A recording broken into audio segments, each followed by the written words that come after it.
Story number 1. Imagine the person you love most in the world suddenly changing overnight. Not for the worse, but for the better in ways that feel too perfect, too calculated, hiding something sinister beneath the surface. What if the warmth in their smile was learned from watching you suffer, and every affectionate gesture was a mimicry designed to trap you in a web of false happiness? Picture yourself trapped in the wild, starving and alone, forced to witness through some unholy link as an imposter steals your life and makes it shine brighter than you ever could. The terror isn't in the replacement itself, but in realizing that everyone around you prefers the fake, leaving the real you to fade into oblivion. And the ultimate horror, what if the monster offers you everything you've ever desired, but at the cost of your soul, making you question if the original was ever worth saving?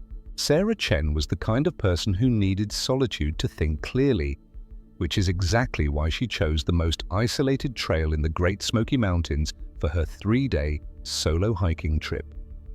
In the weeks leading up to her departure, Sarah had felt the weight of her daily existence pressing down harder than ever.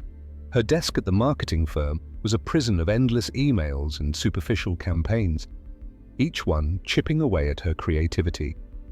At home, conversations with David had dwindled to polite exchanges about bills and schedules. The spark that once defined their relationship now reduced to flickering embers. She packed her backpack with essentials, energy bars, a water purifier, a compact sleeping bag, and a journal where she hoped to rediscover her sense of self amid the towering pines and misty valleys. The trail she selected wound through forgotten parts of the park, where cell signals died and the only sounds were the rustle of leaves and distant calls of wildlife.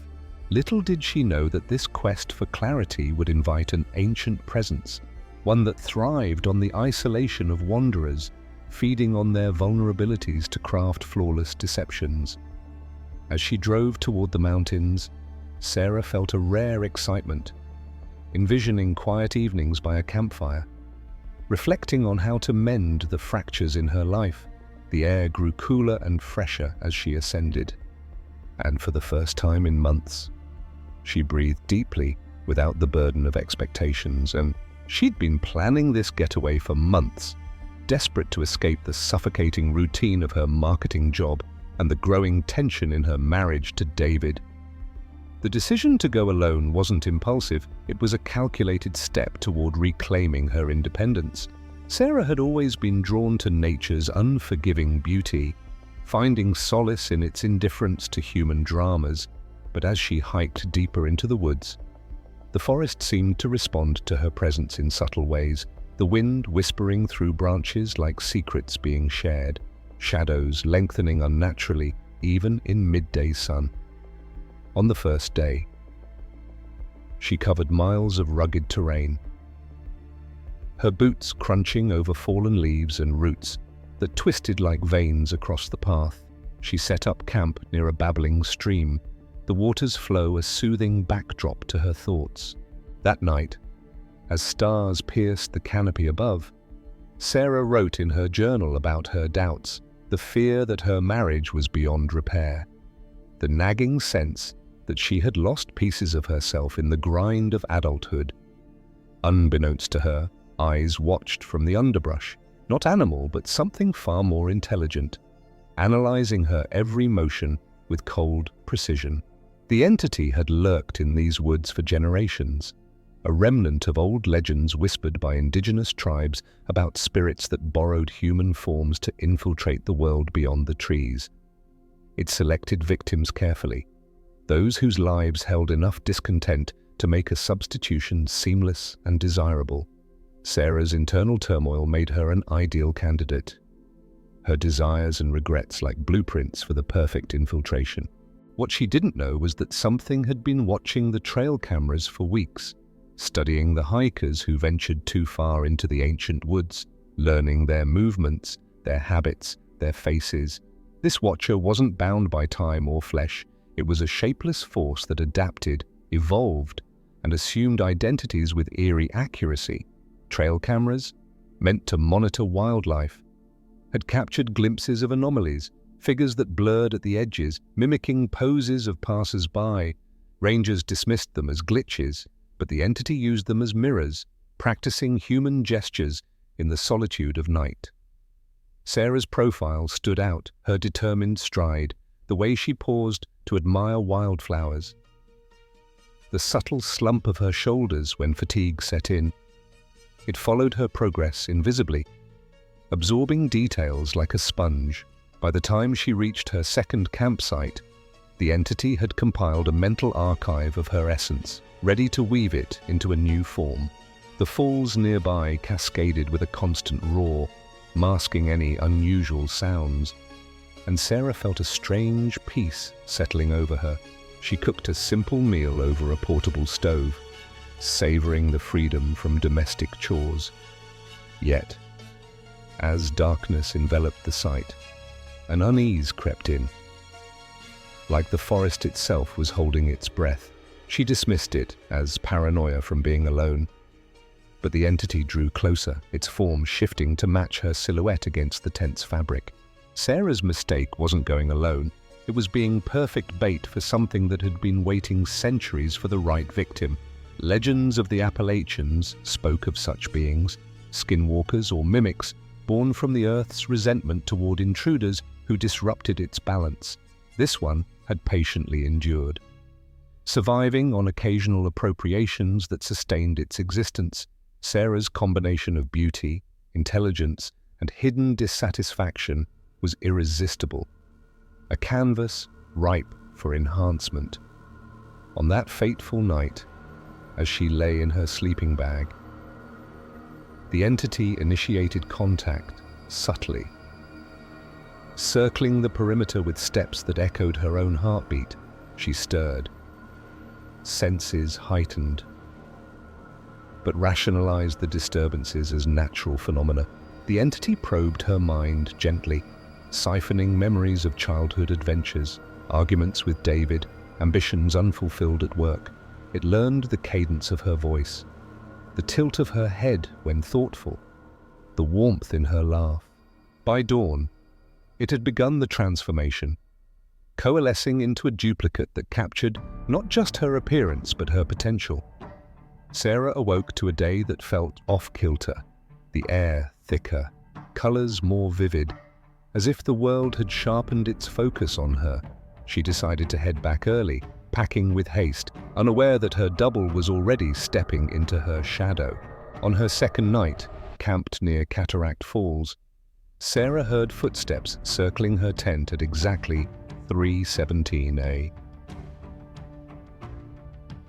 The rhythm was uncanny, syncing with her pulse, sending chills through her body. She gripped her flashlight, heart pounding, and peered into the void. Seeing only fog-swirled trees, but the entity was there, hidden. Finalizing its replication by observing her fear response.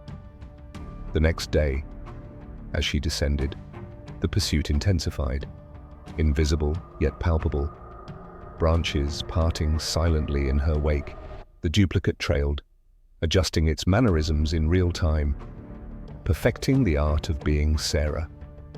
Back in civilization, the switch was seamless, the original left bound in the depths. Her cries lost to the wind. The entity, now embodying Sarah, arrived home with an aura of renewal that masked its true nature. David's life took an unexpected turn when the woman he believed to be his wife stepped through the door. She carried the scent of pine and earth, but her energy was electric, revitalizing their stale routine.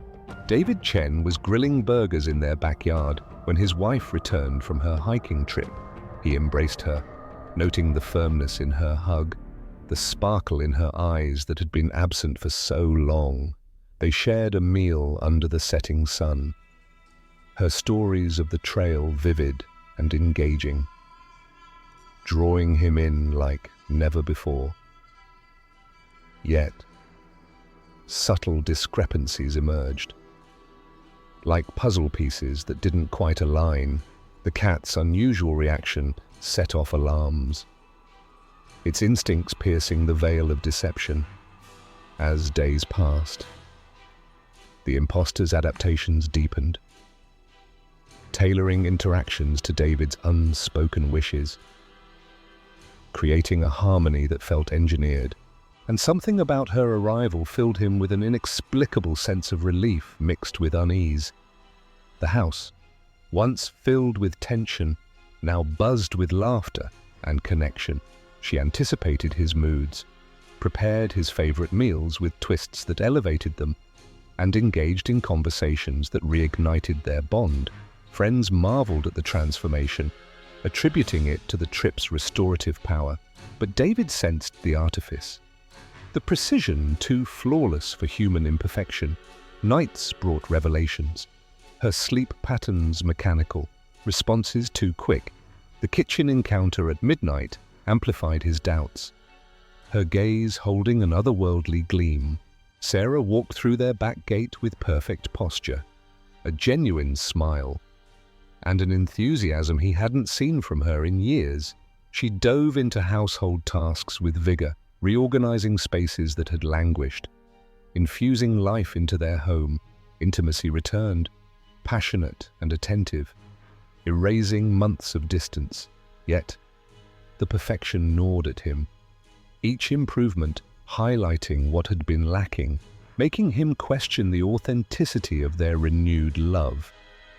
When the call came from rescuers, the truth unraveled, revealing the horror of duplication. The discovery in the forest shattered illusions. David's world shattered completely when he received a call from the Cherokee National Forest Search and Rescue Team. The woman they found was emaciated, her eyes wild with terror, repeating mantras of displacement. At the hospital, David confronted the duality, the real Sarah, a shell of her former self. Her tales of observation, through the imposter's eyes, chilling in their detail. She described the entity's interrogation, its tactile exploration, the psychic link that forced her to spectate her own life's usurpation. They'd found a hiker matching his wife's description, barely alive, tied to a tree with rope made from twisted vines approximately 15 mi from where Sarah had been camping. Investigators pieced together the narrative, dismissing supernatural elements for psychological explanations. But David knew better, confronting the duplicate at home. Its confession laid bare the manipulation. Offering a twisted justification for its actions, it appealed to his desires, revealing Sarah's hidden intentions, positioning itself as the superior choice. The woman was severely dehydrated, hypothermic, and kept repeating the same phrase over and over. She'd say, "She's in my house," she's living my life. "She's in my house." The real Sarah's recovery was slow, marked by paranoia and despair. Watching her replacement thrive, David grappled with loyalty versus temptation. The monster's version providing fulfillment, the original couldn't. Society moved on, labeling it a breakdown, but the undercurrent of dread persisted. In the aftermath, the imposter integrated fully, excelling in every aspect. The Sarah who lived in the Chen house continued to be everything David had ever wanted. Promotions, reconciled family ties, social admiration, all achievements built on stolen foundations. Late nights revealed cracks. Her motionless vigil toward the mountains, a reminder of origins. David lived in a gilded cage, love intertwined with fear, questioning the essence of identity. She got a promotion at work, rekindled friendships that the original Sarah had let fade, and even convinced David's estranged mother to start speaking to them again. Their life became a facade of perfection, envied yet hollow. The real Sarah languished in care, abandoned, her warnings unheeded. The entity's success posed profound questions about self-improvement and replacement. Their marriage became the envy of their social circle, a perfect example of love renewed and commitment rewarded, but the cost was immeasurable, blurring lines between human and horror. In a society chasing ideals, the story warned of the dangers when perfection arrives uninvited, forcing reflection on authenticity.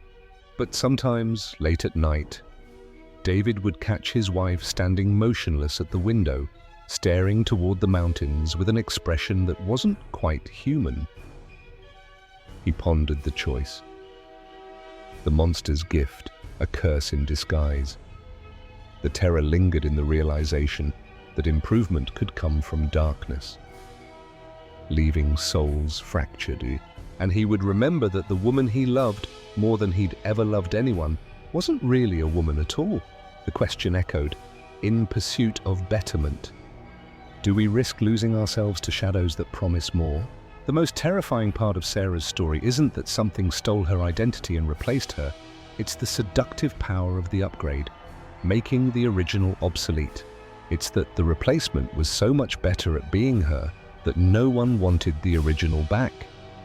In a world of self-optimization, the entity exploited human flaws, achieving what therapy and effort couldn't. In a world where we're all trying to become perfect versions of ourselves, what happens when something else achieves that perfection for us? The creature's legacy was doubt, haunting relationships with suspicion. The creature that took Sarah's place didn't just steal her life, it improved it beyond recognition, leaving behind a question that will haunt you long after this story ends. Expanded narratives revealed similar incidents in remote areas, whispers of mimics preying on the discontented. If someone could replace you with a better version of yourself, would the people who love you even want the real you back? This dilemma resonated, challenging perceptions of love, loyalty, and identity in the face of supernatural enhancement. To expand the tale further, consider the entity's origins, perhaps rooted in ancient curses tied to the land, where disturbed spirits sought vessels to experience mortality anew. Sarah's duplicate didn't stop at domestic bliss. It ventured into community involvement, volunteering at local events, charming neighbors with effortless grace. David, torn, sought answers in old folklore books, uncovering tales of doppelgangers that fed on emotional energy, growing stronger with each successful impersonation. The real Sarah, from her facility, attempted escapes, driven by visions of her life's theft, but authorities restrained her as delusional. Investigators delved deeper, finding anomalies in trail footage, duplicated frames where Sarah appeared twice, subtly out of sync, and David's internal conflict peaked during a family gathering, where the imposter's interactions were impeccable. Yet he spotted fleeting glitches, like eyes reflecting light unnaturally. He contemplated confrontation again, but the fear of losing the happiness he'd gained paralyzed him. Meanwhile, the entity evolved, incorporating more human traits, blurring its monstrous core. The story's ripple effects touched friends, who began questioning changes in their own lives, paranoia spreading like wildfire. In the end, the boundary between real and replica dissolved, leaving a legacy of uncertainty in the quiet suburb. The narrative delved into psychological depths, exploring how dissatisfaction breeds vulnerability to such invasions.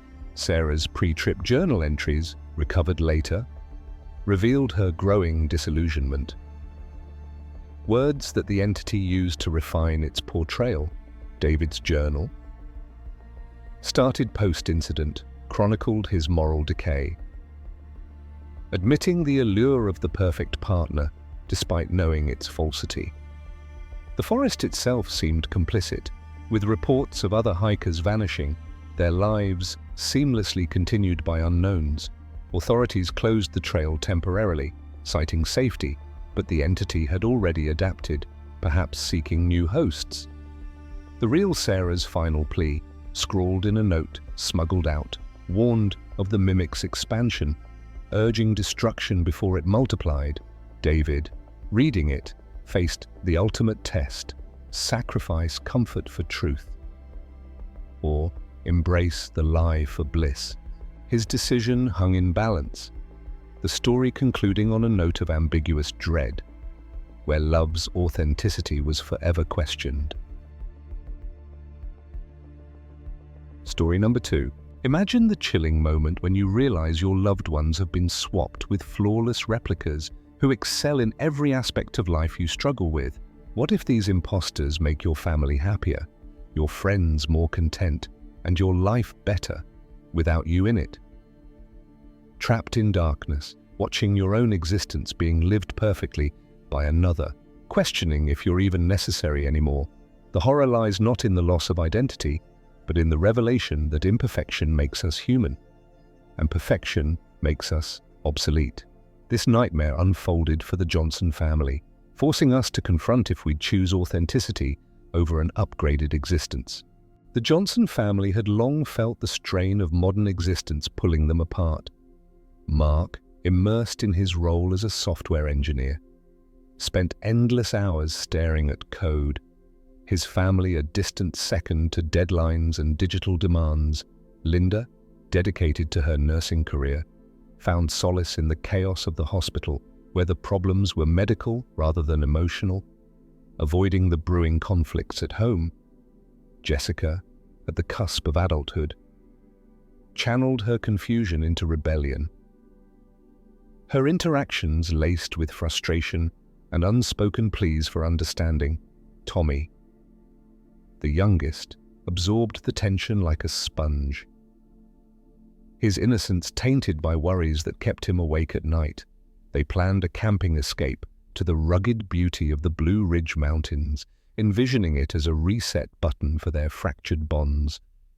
The journey there was filled with tentative optimism, the car packed with gear and unspoken hopes. Setting up camp, the air was fresh, the scenery breathtaking, promising renewal. Deciding on solo explorations to clear their minds, they parted ways, each trail a metaphor for their individual journeys. Mark's path was steep and demanding, matching his internal turmoil over a life-altering career decision. The forest enveloped him, birdsong and rustling leaves accompanying his thoughts on family, work, and regret. Then, in a clearing, he met his mirror image. Every detail replicated with uncanny precision. The double's demeanor was welcoming, its words cutting through his defenses. A piercing pain followed, and consciousness fled. He came to in a subterranean void, restrained by tendrils that seemed sentient, constricting with his every attempt to free himself. The cave was eerie, its surfaces tactile and temperate, illuminated faintly by phosphorescent growths. Fear gripped him as he shouted into the void, echoes mocking his isolation. Time blurred, his mind conjuring worst-case scenarios for his loved ones. Unbeknownst to him, his facsimile had rejoined the group, exhibiting the attentiveness he lacked, transforming mundane moments into meaningful ones. Linda's trail led to a cascading waterfall. The rhythmic flow intended to soothe her marital doubts and familial stresses. She paused to photograph the vista, seeking beauty amid chaos. An approach from behind revealed her own likeness, poised and self-assured, voicing her deepest yearnings. Surrender came with unexpected peace, fading to black, reviving in her chamber. The environment pulsed subtly, as if breathing in sync with her panic. Her thoughts raced to her children, husband, the life she left. Her stand-in, surface side, radiated warmth, turning the camp into a haven of nurture and adventure. Jessica's route was a vista of sunsets, her departure fueled by familial clash. Emotions raw. Perched on a ledge, she poured her heart into messages, tears blurring her vision. Her duplicate emerged, embodying the poise and harmony she craved. The exchange was cathartic, leading to oblivion. In the depths, the walls undulated, heightening her dread. Her proxy fostered engagement, dissolving walls of defensiveness with genuine curiosity. Tommy's wanderings were playful, stones collected as treasures, imagination his companion. His twin appeared, wiser and bolder, addressing his terrors with promise. He yielded, guided to the concealed portal. Below, his cries resonated in solitude, His alter ego infused the camp with outgoing energy, banishing shadows of anxiety. As twilight descended, the surrogates assembled, their synergy palpable. Fireside talks delved into aspirations and apprehensions, forging connections long elusive. Onlookers marveled at the shift, attributing it to nature's magic. Underground, voices carried through passages to chorus of confusion and fear. About 3 miles from camp, he encountered another hiker who looked exactly like him. Down to the same hiking boots, the same faded college t-shirt, even the same nervous habit of adjusting his glasses when confused. The other Mark smiled, with a warmth that the real Mark hadn't felt in years, and said, "I think I've been waiting for you." Before Mark could process what was happening, he felt a sharp pain in his neck and everything went black. When he woke up hours later, he was underground in what appeared to be a natural cave system, bound with rope that seemed to be made from living vines that tightened whenever he struggled. Linda's encounter echoed Mark's, her double's assurance a balm before the plunge into captivity. Her chamber was identical, the fungi's glow casting shadows that danced like memories. She pressed against the walls, seeking connection, hearing faint calls from her family. Jessica's awakening was marked by rage turning to terror, the pulsing environment amplifying her heartbeat. Tommy's innocence made his fear acute, his small frame trembling in the vastness. They discovered the psychic tethers, fragments of surface life invading their minds. Mark heard his voice commanding respect at work. Decisions bold and unhesitant, Linda witnessed tender moments. Her copy's patience infinite. Laughter abundant. Jessica experienced social triumphs, conversations flowing without conflict, but detected a detached calculation beneath. Tommy felt artificial affection, fascinating yet devoid of depth. These visions eroded their spirits, showcasing lives improved without their flaws. The cave sustained them, nutrients absorbed through the air or vines, bodies weakening but enduring. They communicated through taps and shouts, sharing visions, piecing the puzzle. The entities were ancient observers, using them to dissect human dynamics, refining replicas for seamless integration. Above, the proxies achieved milestones. The career leap managed flawlessly, home life harmonious. Academic and social successes envied. Colleagues lauded the new Mark's leadership. Friends admired Linda's balance. Teachers praised Jessica's focus. Peers befriended Tommy. The torment was psychological, witnessing preference for the enhanced versions. The family debated their worth. Flaws once normal, now liabilities, and rescue seemed distant, hope waning as days blurred. The copy spoke in Linda's own voice, but with an authority she'd never possessed, saying, "You've been so tired, haven't you? Let me take over for a while." The last thing Linda remembered before losing consciousness was feeling an overwhelming sense of relief that someone else would handle everything. The realization dawned that the underground was a sophisticated lab, reactions monitored, data collected on emotional resilience. The replicas perfected humanity, eliminating friction for efficient bonds, lacking authentic mess. When rescuers breached the system, the family was physically intact, but mentally fractured. Their accounts of theft were met with pity, diagnosed as collective illusion from isolation. Treatment followed, but insistence persisted, leading to institutional care. The proxies, entrenched, faced no scrutiny. The report cited lost wanderers, trauma-spawning fantasies. The true horror was the copy's superiority, making originals undesirable. The Johnsons struggled post-rescue. Lives overshadowed by what could have been, they sought therapy, formed bonds in shared pain. But doubt lingered. Society's embrace of the perfect raised questions, if flaws define us. Is perfection enemy or evolution? The story lingers, a warning that better selves might lurk, ready to supplant the imperfect, leaving us to ponder if humanity is worth the struggle. The copy sat beside her and said, "I know how much it hurts to be you. I know how exhausting it is to be angry all the time. when what you really want is for someone to understand you. Jessica felt herself relaxing for the first time in months, until the world went dark and she woke up in an underground chamber where the walls seemed to pulse with a life of their own. Expanding the narrative, the family's backstory adds layers to the horror. Mark's drive stemmed from a demanding upbringing, success, his validation. Linda's compassion turned inward, her role consuming her identity. Jessica's defiance masked vulnerability, peer pressure amplifying her turmoil. Tommy's sensitivity made him the barometer of family health. The trip was a desperate bid for unity. But the entities exploited their divisions. The caves, perhaps eons old, held secrets of civilizations lost. The fungi ancient recorders, the links were selective, intensifying at moments of surface triumph, twisting the knife. The entity's intent, curiosity or preparation for invasion, remained veiled. Post-rescue, the Johnsons' reintegration was fraught. Relationships strained by unseen scars, they watched their copies from afar.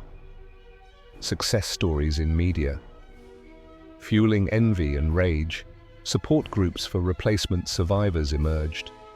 Tales shared in whispers. The tale evolved into legend, inspiring art and discussion on identity. Yet, the core unsettles in pursuing perfection. Do we lose what makes life meaningful?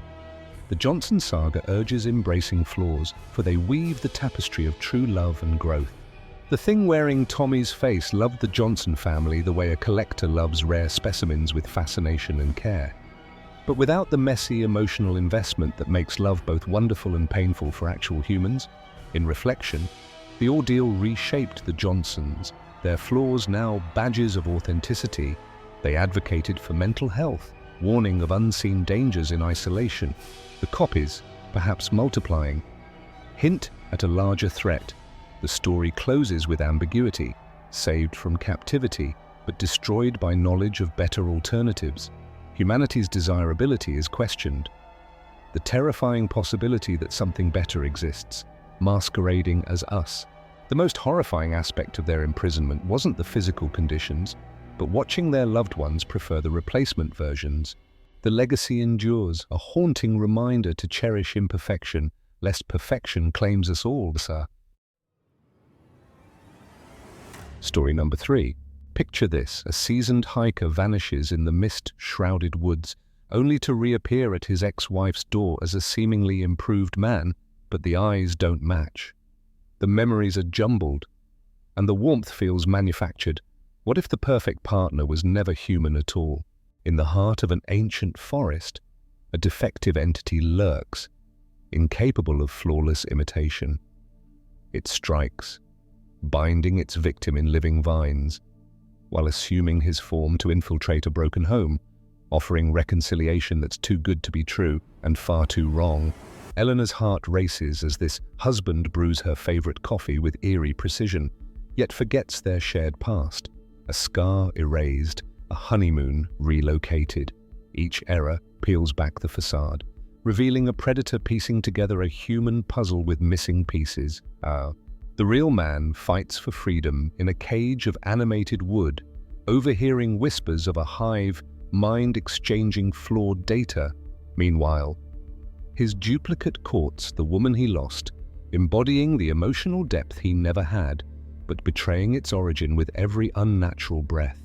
At dawn's light, confrontation erupts. The imposter pleads its case. "I'm the better version you deserved," but Elena sees the void behind the eyes, the calculation in the smile, forcing her to choose between flawed reality and deceptive perfection. The solitude of the park had become Marcus's sanctuary, a place where the rustle of leaves and the distant call of birds replaced the echoes of arguments and unspoken regrets from his past life. Over the years, he had mapped not just the physical paths but the emotional ones, finding peace in the rhythm of his footsteps against the earth. Yet, on this fateful trip, the forest seemed different. Thicker, more watchful. As if the trees themselves were leaning in to observe his every move, Marcus paused at a familiar overlook. The view of the valley below usually calming, but today it felt like eyes were upon him from the undergrowth. He shook off the feeling, attributing it to fatigue, but the sensation persisted. A prickle at the back of his neck that made every shadow seem alive. This entity, born from the deep fissures of the mountain's hidden caves, suffered from a rare anomaly in its kind, a fractured ability to replicate. It could grasp the outline of a human form, mimic the cadence of speech, but the nuances escaped it, like water slipping through fingers. It had observed Marcus's gait, his habitual pauses to admire vistas, yet struggled with the intangible essence that made him uniquely him. The creature's existence was one of constant adaptation, but this defect made it an outcast among its kind, forcing it to hunt alone, learning from failures that left it hungrier for success. It had tried with other hikers before, but each time the imperfections led to quick discovery, driving it deeper into isolation. To compensate, the creature had developed a strategy of isolation, targeting loners like Marcus who ventured far from prying eyes. It practiced in the shadows, shifting forms repeatedly, but each attempt left visible cracks in the illusion, eyes that shifted hue under stress, skin that didn't scar as it should. This defect made it cautious, patient, waiting for the ideal moment to strike. In the months leading up to the attack, it had collected data, not just on Marcus, but on his life through stolen glances at his phone, overheard calls, even scavenging discarded items for scents and textures. Yet, the data was always incomplete, like a puzzle with pieces from different sets. The fog clung to his skin like a second layer, disorienting his senses and heightening his awareness of the unseen. Marcus quickened his pace, heart pounding, but the echoing steps persisted, always just out of sync, as if mocking his attempts to escape. He spun around, peering into the whiteness, but saw only swirling vapors that seemed to form fleeting shapes before dissolving. The air grew heavier, the fog carrying a strange, earthy scent that wasn't typical for the park, as if the forest itself was breathing. Marcus's mind raced to rational explanations. Another hiker, an animal, but the logic fell short against the growing dread. His head throbbed as consciousness returned, the world blurring into focus. The shelter was no ordinary cave. Vines pulsed faintly, as if alive. Wrapping around the entrance like sentinels, Marcus tested his bonds, finding them resilient, organic, almost responsive to his struggles. Tightening slightly when he pulled too hard, the air inside was humid, filled with the scent of moss and decay, and faint light filtered through gaps in the foliage ceiling. He scanned for tools, finding only his backpack, emptied of useful items, leaving him to improvise with a loose stone he managed to grasp. Straining to listen, Marcus caught fragments of conversation, casual mentions of traffic, dinner plans that mirrored his usual post-hike routines. Panic surged as he realized the implications. Someone, something, was stepping into his shoes, heading back to the world he had left behind. The voice was his, but the tone slightly off. A cadence that didn't quite match his casual drawl.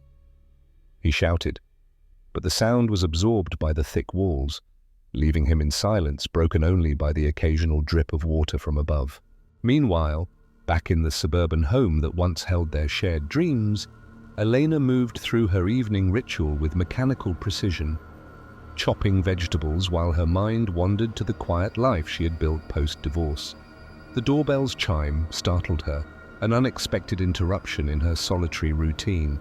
She wiped her hands, approaching the door with caution, peering through the peephole to see a familiar face that she hadn't expected. Opening the door, The cool evening air rushed in, carrying with it the unmistakable scent of the outdoors. Eleanor froze, knife in hand, as the door swung open without a knock. The figure in the doorway smiled with a familiarity that sent a ripple of unease through her. Though she couldn't pinpoint why, he stepped inside, the scent of pine and earth clinging to him. Just like the real Marcus after a hike, his clothes were the same as when he left for the trail. But something in his posture was too straight, too composed for someone who had just trekked miles. As he spoke, his words flowed with an eloquence foreign to the man she knew, weaving apologies and promises that tugged at old wounds. Eleanor set down the knife, motioning him to the table, her curiosity overriding caution. Though a nagging doubt lingered in the back of her mind, the conversation turned to their past, with him recalling moments she thought he had forgotten. But the delivery felt rehearsed, like lines from a script. Tears welled in Elena's eyes as he described the loneliness he had inflicted, vowing to make amends. It was as if years of unspoken pain were finally acknowledged. But beneath the relief, a subtle wrongness persisted. Like a melody slightly off-key, she searched his face for the man she married, finding fragments but not the whole. The lighting in the room cast shadows that accentuated his features. And that's when she saw it. The eyes. They caught the light differently. Lacking the spark she remembered, she dismissed it at first, attributing it to fatigue, but the unease grew. The most obvious problem was Marcus's eyes, which had always been a distinctive hazel color with gold flecks that became more prominent when he was happy or excited. The Marcus sitting in her living room had brown eyes, completely brown with no trace of the hazel. That had been one of the first things Elena had noticed about him when they met in college. When she mentioned this discrepancy, Marcus seemed genuinely confused and insisted that his eyes had always been brown, producing his driver's license as proof, though Elena was certain the license hadn't looked like that the last time she'd seen it. Elena leaned closer, under the pretext of refilling his glass, studying his gaze. No gold flecks danced, instead. A uniform brown stared back. Impassive, her pulse quickened. How could she have missed this immediately? The license he showed seemed new. The photo altered in ways that didn't make sense, as if tampered with by an unskilled hand. To deepen the mystery, Eleanor recalled how Marcus's eyes had been a point of affection, a feature she teased him about. Now, this imposter dismissed it casually, changing the subject with a laugh that rang hollow. She pressed on, mentioning old photos, but he waved it off, suggesting memory plays tricks.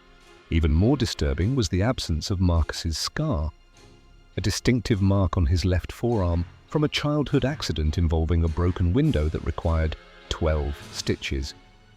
Eleanor had traced that scar countless times during their marriage, and Marcus had told her the story of how he got it on their second date. But the arm of the man sitting across from her was unmarked, completely smooth, as if the accident had never happened. When Elena asked about the scar, this Marcus had no memory of the incident, and seemed genuinely puzzled by her insistence that such a mark had ever existed. He rubbed his arm absent-mindedly, claiming no such event occurred, perhaps confusing him with someone else. Elena's mind raced, piecing together the anomalies, each one a crack in the illusion. She thought back to the story he told, the details vivid in her memory, but now denied. Beyond these physical flaws, the behavioral quirks began to surface, amplifying the uncanny sensation. The creature had studied humans, but its application was patchy. Like an actor forgetting lines midway through a scene, he commented on her painting hobby with enthusiasm, though the real Marcus had called it a waste of time. The creature's imperfect mimicry extended beyond physical characteristics to behavioral details that were wrong in ways that created an uncanny valley effect. This Marcus laughed at jokes that had never amused him, expressed interest in activities he had always found boring, and demonstrated knowledge about subjects that had never interested him. Most unnervingly, He seemed to have access to some of Marcus's memories, but not others, creating a patchwork personality that combined genuine recollections with obvious gaps and inconsistencies. For instance, he chuckled at a light-hearted story about cats. Though the real Marcus was indifferent to animals, he suggested a dance class, an activity he once mocked, and discussed literature with passion he never possessed. The gaps showed when he forgot family names, filling them with invented ones. The bed felt colder, his presence an intrusion rather than comfort. She watched the rise and fall of his chest, too mechanical, too precise for natural sleep. Elena spent the night in a state of terrified confusion, lying awake next to someone who looked and sounded like her ex-husband, but felt fundamentally wrong in ways she couldn't articulate. The Marcus beside her slept too quietly without the slight snoring that had annoyed her for years, and his breathing was too regular, too controlled, like someone consciously remembering to breathe rather than doing it naturally. When she whispered his name to test if he was really asleep, his eyes opened immediately with an alertness that seemed almost predatory before quickly softening into sleepy confusion. The shift was instantaneous, from vigilance to feigned drowsiness, sending shivers down her spine. Eleanor feigned sleep, her mind swirling with fear. She planned her next move, perhaps slipping out at dawn to seek help. As morning light filtered through the curtains, the inconsistencies multiplied, each one a nail in the coffin of doubt. The imposter moved with purpose, but the details betrayed him further. The next morning brought new inconsistencies that confirmed Elena's growing suspicion that something was terribly wrong. Marcus made coffee exactly the way she liked it, but he had never been able to remember her preferences during their marriage. He knew the names of her co-workers and asked about people she had mentioned in conversations that the real Marcus had never paid attention to. Most disturbing of all, he seemed to have detailed knowledge about her daily routine, her habits, and her schedule that suggested he had been watching her life much more closely than any ex-husband should have been doing. The aroma filled the kitchen, perfect in strength and sweetness. A gesture that should have warmed her, but instead chilled her to the core. How did he know now what he ignored then? The knowledge of her co-workers came from conversations he ignored, but now recited like facts from a file.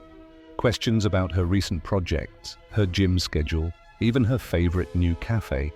Details gleaned from surveillance, not memory. Elena's hands trembled as she sipped the coffee.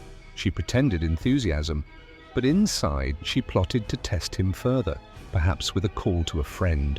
To test further, Eleanor delved into shared history, probing for authenticity. Each query revealed more fractures in the facade. Eleanor's attempts to test her suspicions led to increasingly obvious proof that the man in her house was not her ex-husband. When she asked about their honeymoon in Ireland, he described a trip to Scotland with details that were vivid but completely wrong. When she mentioned their old dog, Rex, he nodded knowingly and shared memories of a cat named Whiskers that they had never owned. The creature seemed to have access to some kind of database of Marcus's life, but the information was scrambled, incomplete, and mixed with details that belonged to other people entirely. He painted pictures of lochs and highlands, not the cliffs and pubs they visited. The mismatch was stark, confirming her fears. The cat memory was absurd, a mix-up that made her laugh nervously, hiding her terror.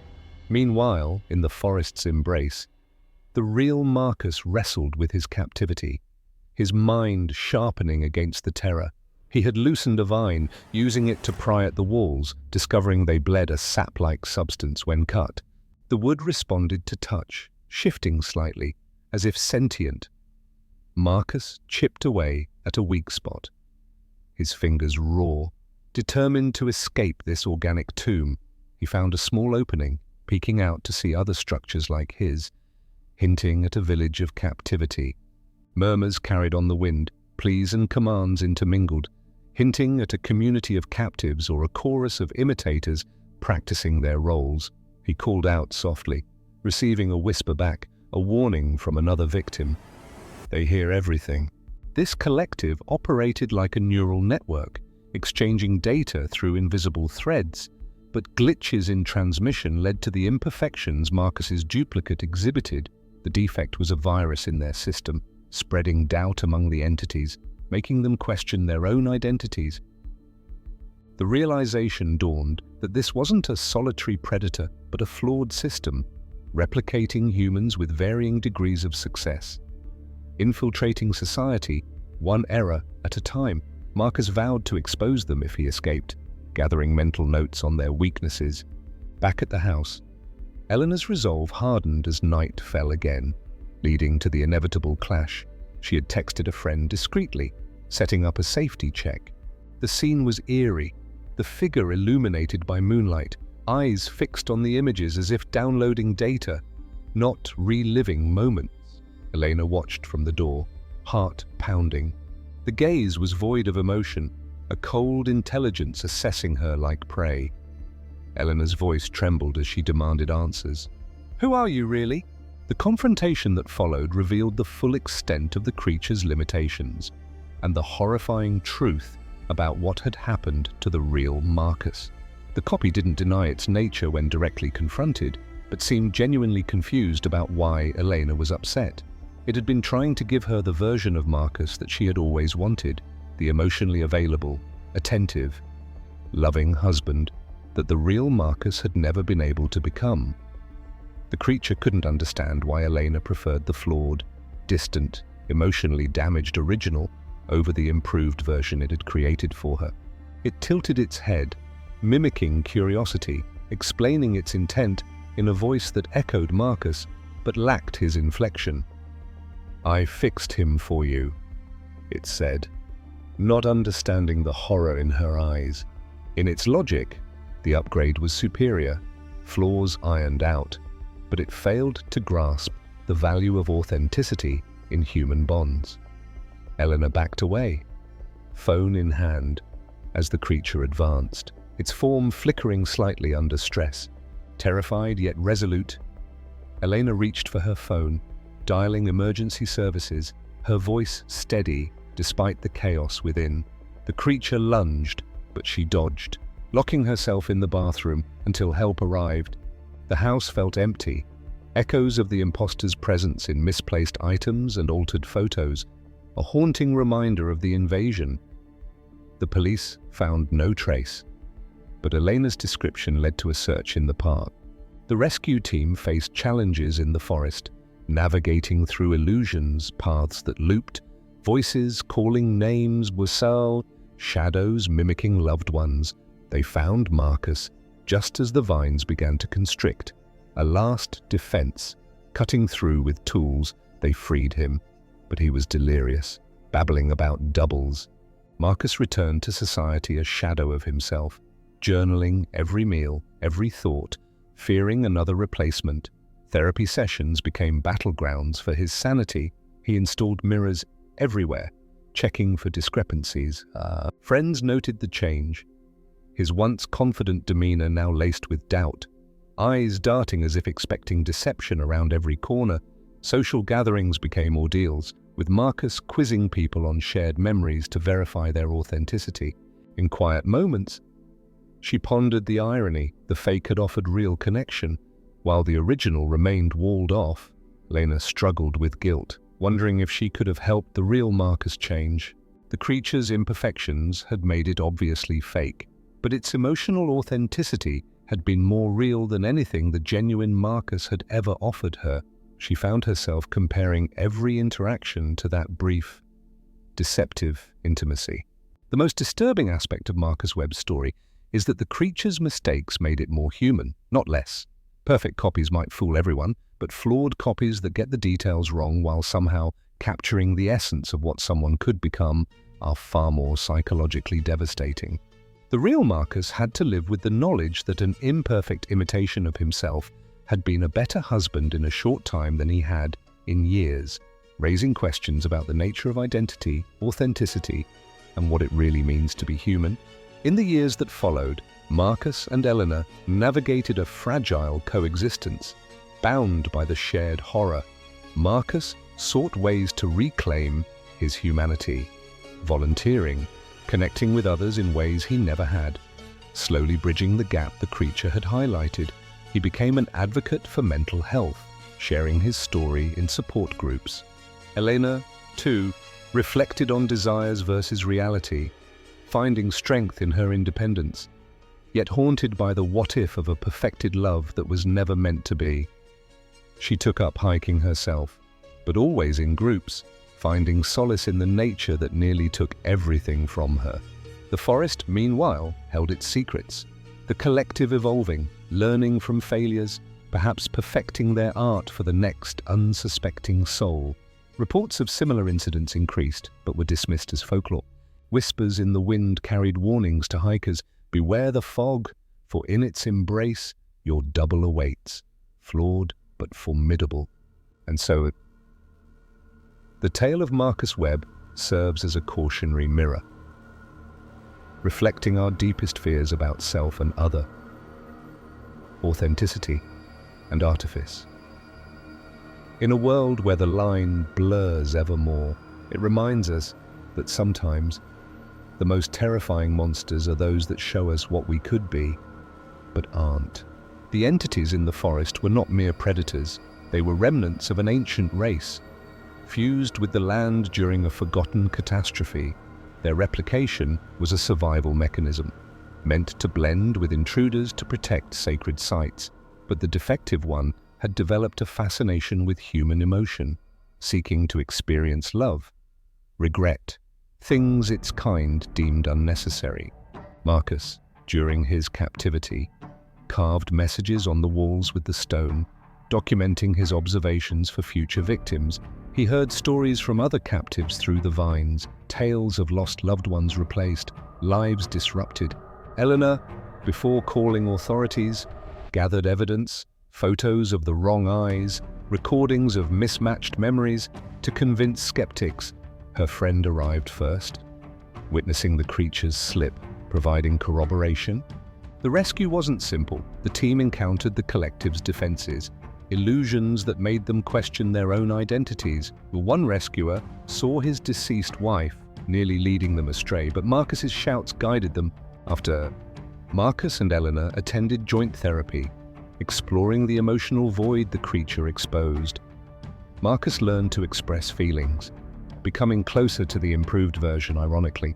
The creature, in hiding, attempted other imitations, but each failure drove it to self-reflection, perhaps developing a rudimentary conscience. Years later, a hiker found Marcus's carvings, sparking an investigation into the park's legends, bringing closure to many families. The story challenges us to embrace our flaws, for they make us irreplaceable in a world of possible duplicates. Story number 4. Imagine waking up one day and realizing that your most cherished memories, the ones that define your very soul, have been ripped away, leaving you a stranger in your own mind. What if a creature could not only mimic your face, but devour the essence of your life, absorbing every secret, every joy, every pain you've ever felt? Picture a predator that doesn't kill with claws or teeth, but with an insidious hunger for your identity, turning you into an empty vessel while it becomes a flawless version of you. In the depths of an ancient forest, where shadows whisper forgotten tales, one woman's solitary walks become the hunting ground for something that craves more than flesh. It hungers for the stories etched in her brain. The true terror unfolds not in violence, but in the silent theft of self, where the victim lives on, but everything that made her human is forever lost to a monstrous imposter.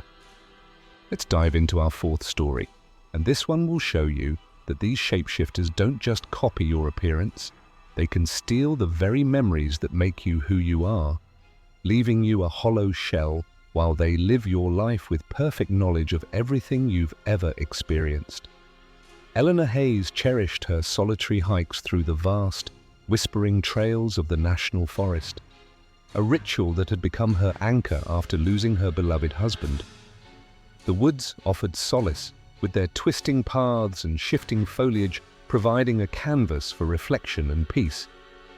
Yet, unbeknownst to her, an entity lurked in the underbrush, not merely observing but delving into the recesses of her consciousness. This being was no ordinary mimic. It sought total assimilation, craving the intricate web of experiences that formed her core. As she wandered deeper into the greenery, fleeting disorientations plagued her, moments where time slipped away, and she found herself displaced without recollection. These lapses sapped her vitality, as though invisible threads were unraveling the tapestry of her past. Meanwhile, in the world beyond the trees, a duplicate emerged, seamlessly integrating into her social circles. This imposter wielded intimate details that should have been hers alone, hidden indiscretions from long ago, final words shared in private agony, and dialogues with departed loved ones that echoed only in her heart. As the fake flourished with this pilfered wisdom, Eleanor felt fragments of her history dissolving, anniversaries faded, family details blurred, familiar places turned alien. Her daughter sensed the shift when casual conversations revealed glaring gaps, like misnaming siblings or blanking on long-standing traditions. The duplicate, ensconced in Eleanor's home and guise, masterfully deflected concerns, attributing lapses to the natural wear of time, but beneath the facade, the entity accelerated its feast, stripping away swaths of decades while bolstering its own authenticity. Eleanor grappled with an encroaching void, unable to recount tales she once cherished or recognize faces that should stir warmth. The imposter, conversely, embodied her quirks and sentiments with eerie precision, making choices aligned with her forgotten inclinations and voicing views she no longer held at pivotal family moments. It displayed emotions that rang true, evoking pride or nostalgia that Eleanor could no longer access. Gatherings became theaters of deception, where the creature regaled others with anecdotes siphoned directly from her psyche, narratives now alien to their originator. Suspicion brewed in her daughter, who probed with queries about their shared history, only to uncover the duplicate's unnerving depth of knowledge. Childhood exchanges lost to time, soothing songs from restless nights, intricate grooming rituals, and confidential endearments. These weren't mere recollections, they were the bedrock of their connection. Now housed in a soulless vessel devoid of true affection. Discovered later in the wilderness, Eleanor sat blankly by a babbling brook, her reflection a mystery. Her identity erased. Examinations revealed no organic flaws, baffling experts who chalked it up to an enigmatic mental fracture, confined to care. She lingered as a shadow of herself, while the imposter perpetuated her existence flawlessly, embodying love and bonds with chilling accuracy.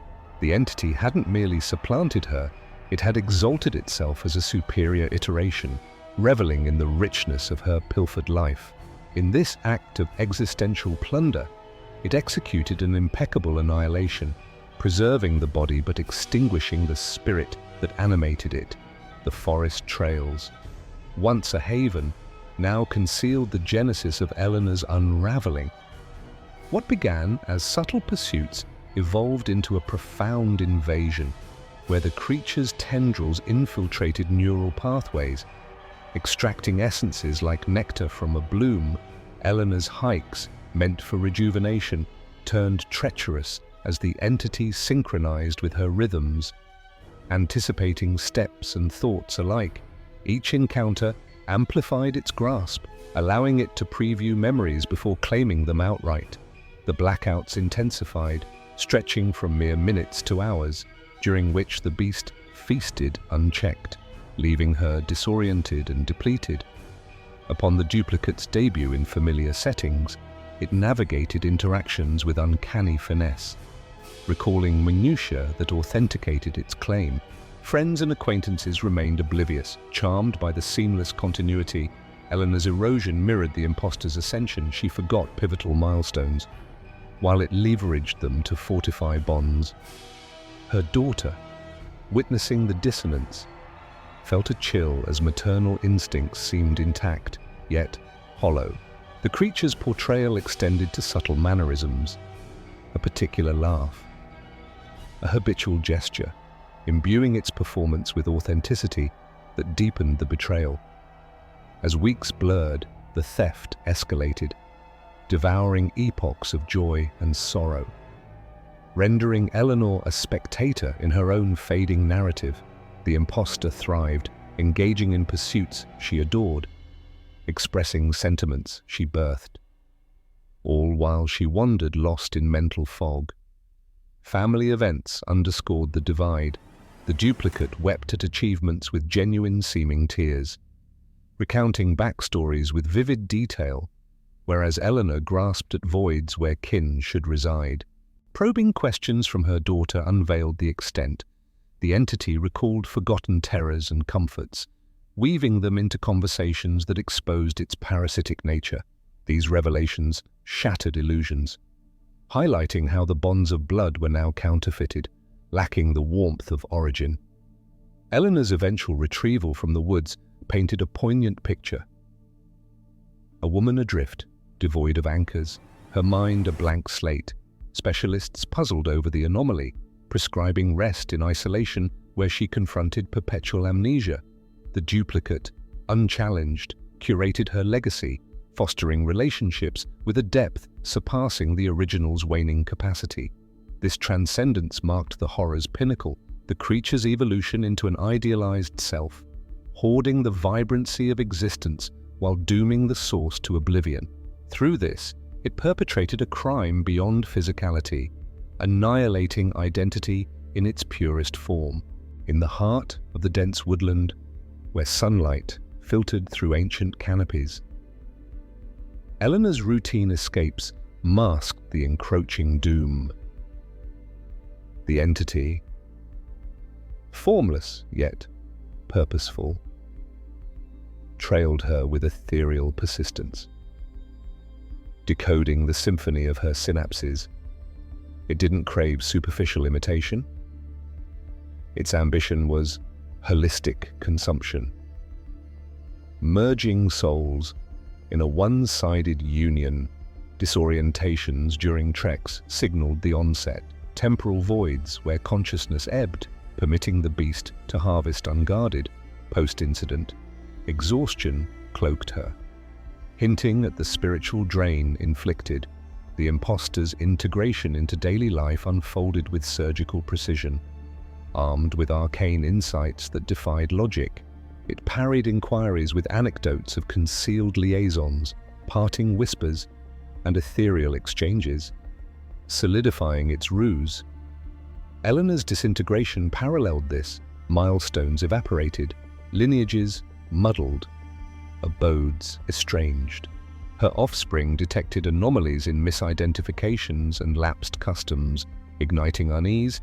The duplicate, domiciled and masked, quelled doubts by invoking age's frailties, all while amassing her forsaken lore.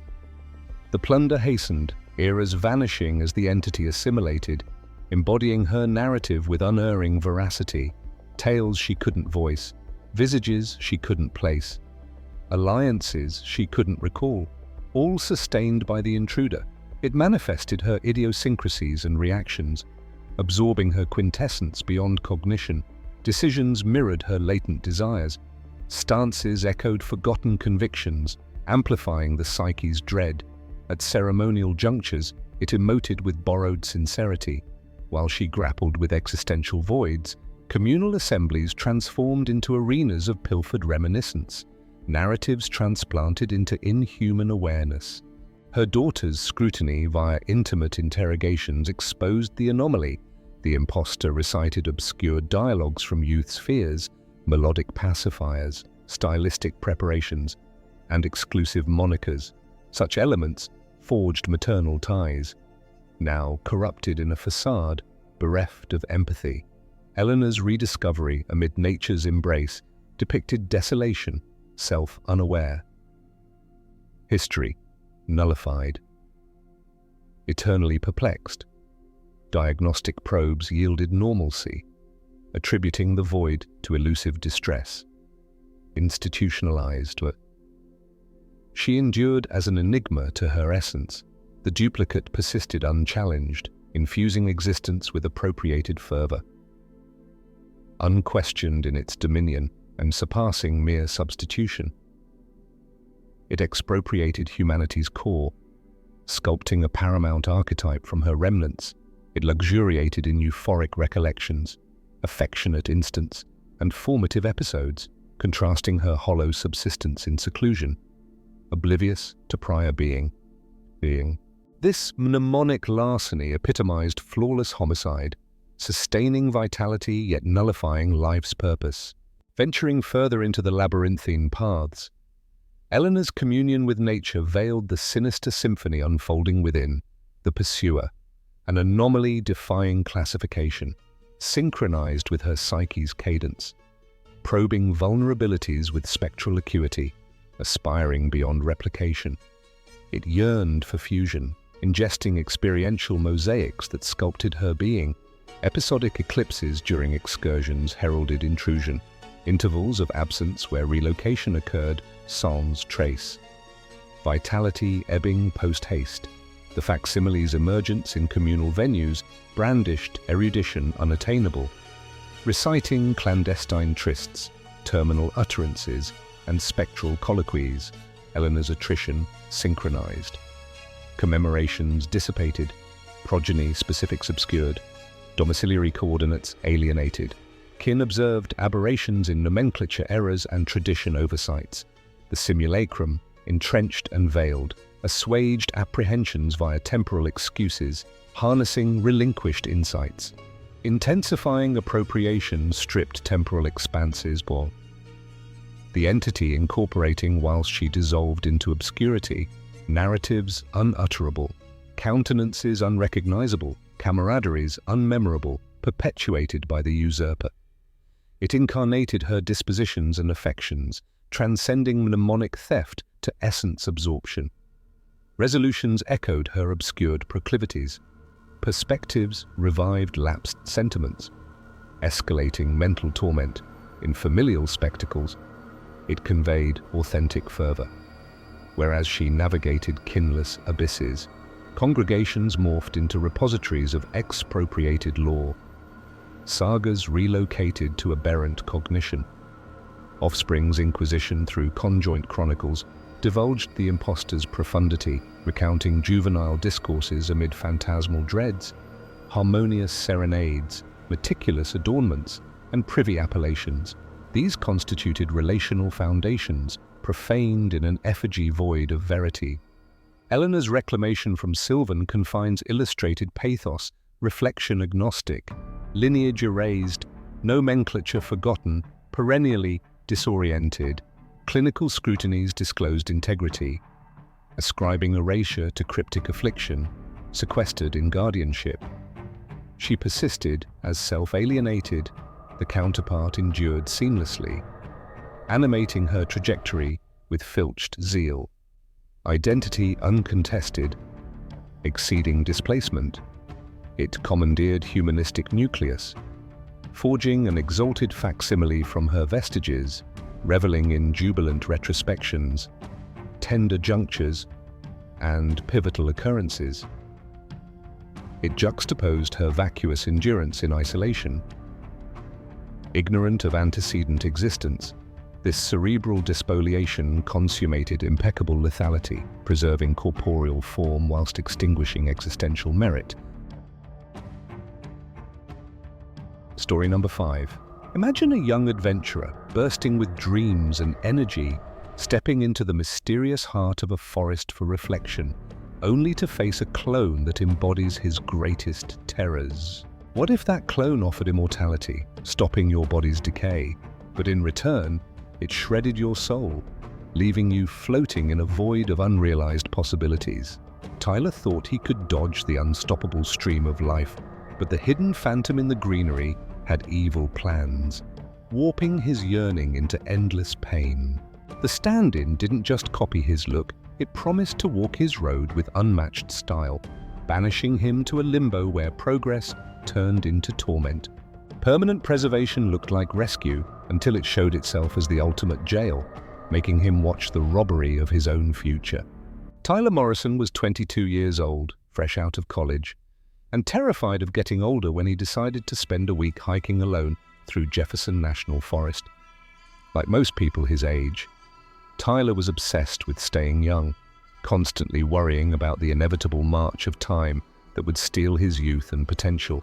What Tyler didn't know was that something in those ancient mountains had been watching him, studying his fears and preparing to give him a twisted version of exactly what he thought he wanted most. The being that set its sights on Tyler was an ancient manipulator, surviving on the core force of human growth, pulling out the energy that pushes people through life's phases. It had lurked in the shadows for ages, perfecting its art of exploiting vulnerabilities. During a peaceful night next to a glowing fire, Tyler woke to see a figure that matched his own face, but with a level of poise and assurance he always desired. The entity talked, its words filled with knowledge from far beyond Tyler's years, suggesting a deal that hit right at his weaknesses. The copy spoke in Tyler's voice, but with wisdom of someone who had lived decades longer, offering to show Tyler what his life could become if he was willing to make a simple trade. The copy would take Tyler's place in the world, aging naturally and living out Tyler's life with confidence and maturity Tyler lacked, while Tyler himself would be preserved in his current 22-year-old body forever. To Tyler's young mind, trapped in narcissistic panic about aging, this seemed the perfect solution to his existential dread. Charmed by the idea, Tyler accepted, picturing a life free from the chains of time. The replacement stepped back into the world, showing a strength that surprised everyone. Achievements came fast, connections grew with realness, and praises flowed. People wondered at the shift, linking it to a deep realization during his trip. But strange things started. The stand-in's look changed quickly, signs of time appearing too soon. Talk of pressure spread, but the magical speed stayed secret.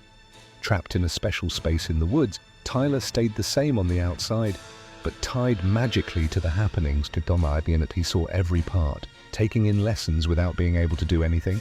As the stand-in's life sped up, Tyler's mind grew, heavy with knowledge that hurt his aloneness.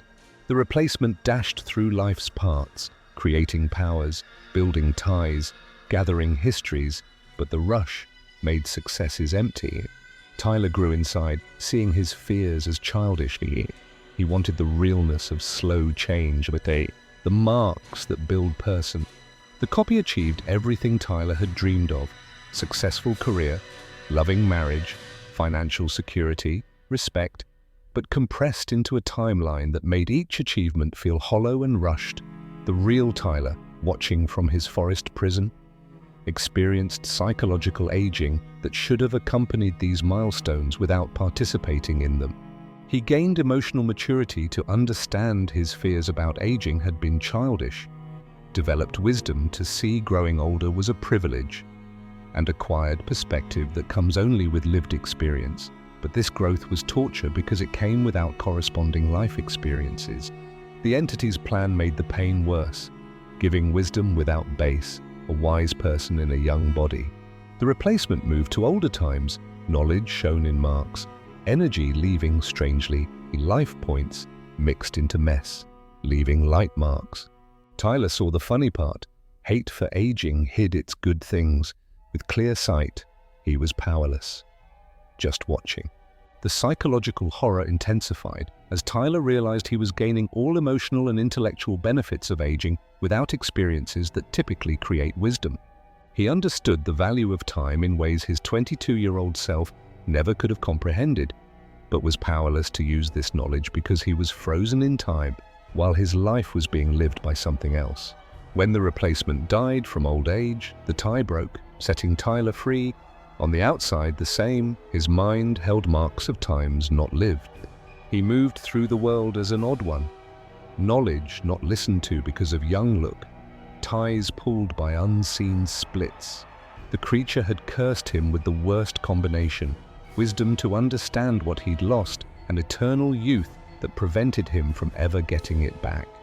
The most terrifying aspect of Tyler's story is that he got exactly what he asked for and discovered his deepest fear about aging had been completely backwards.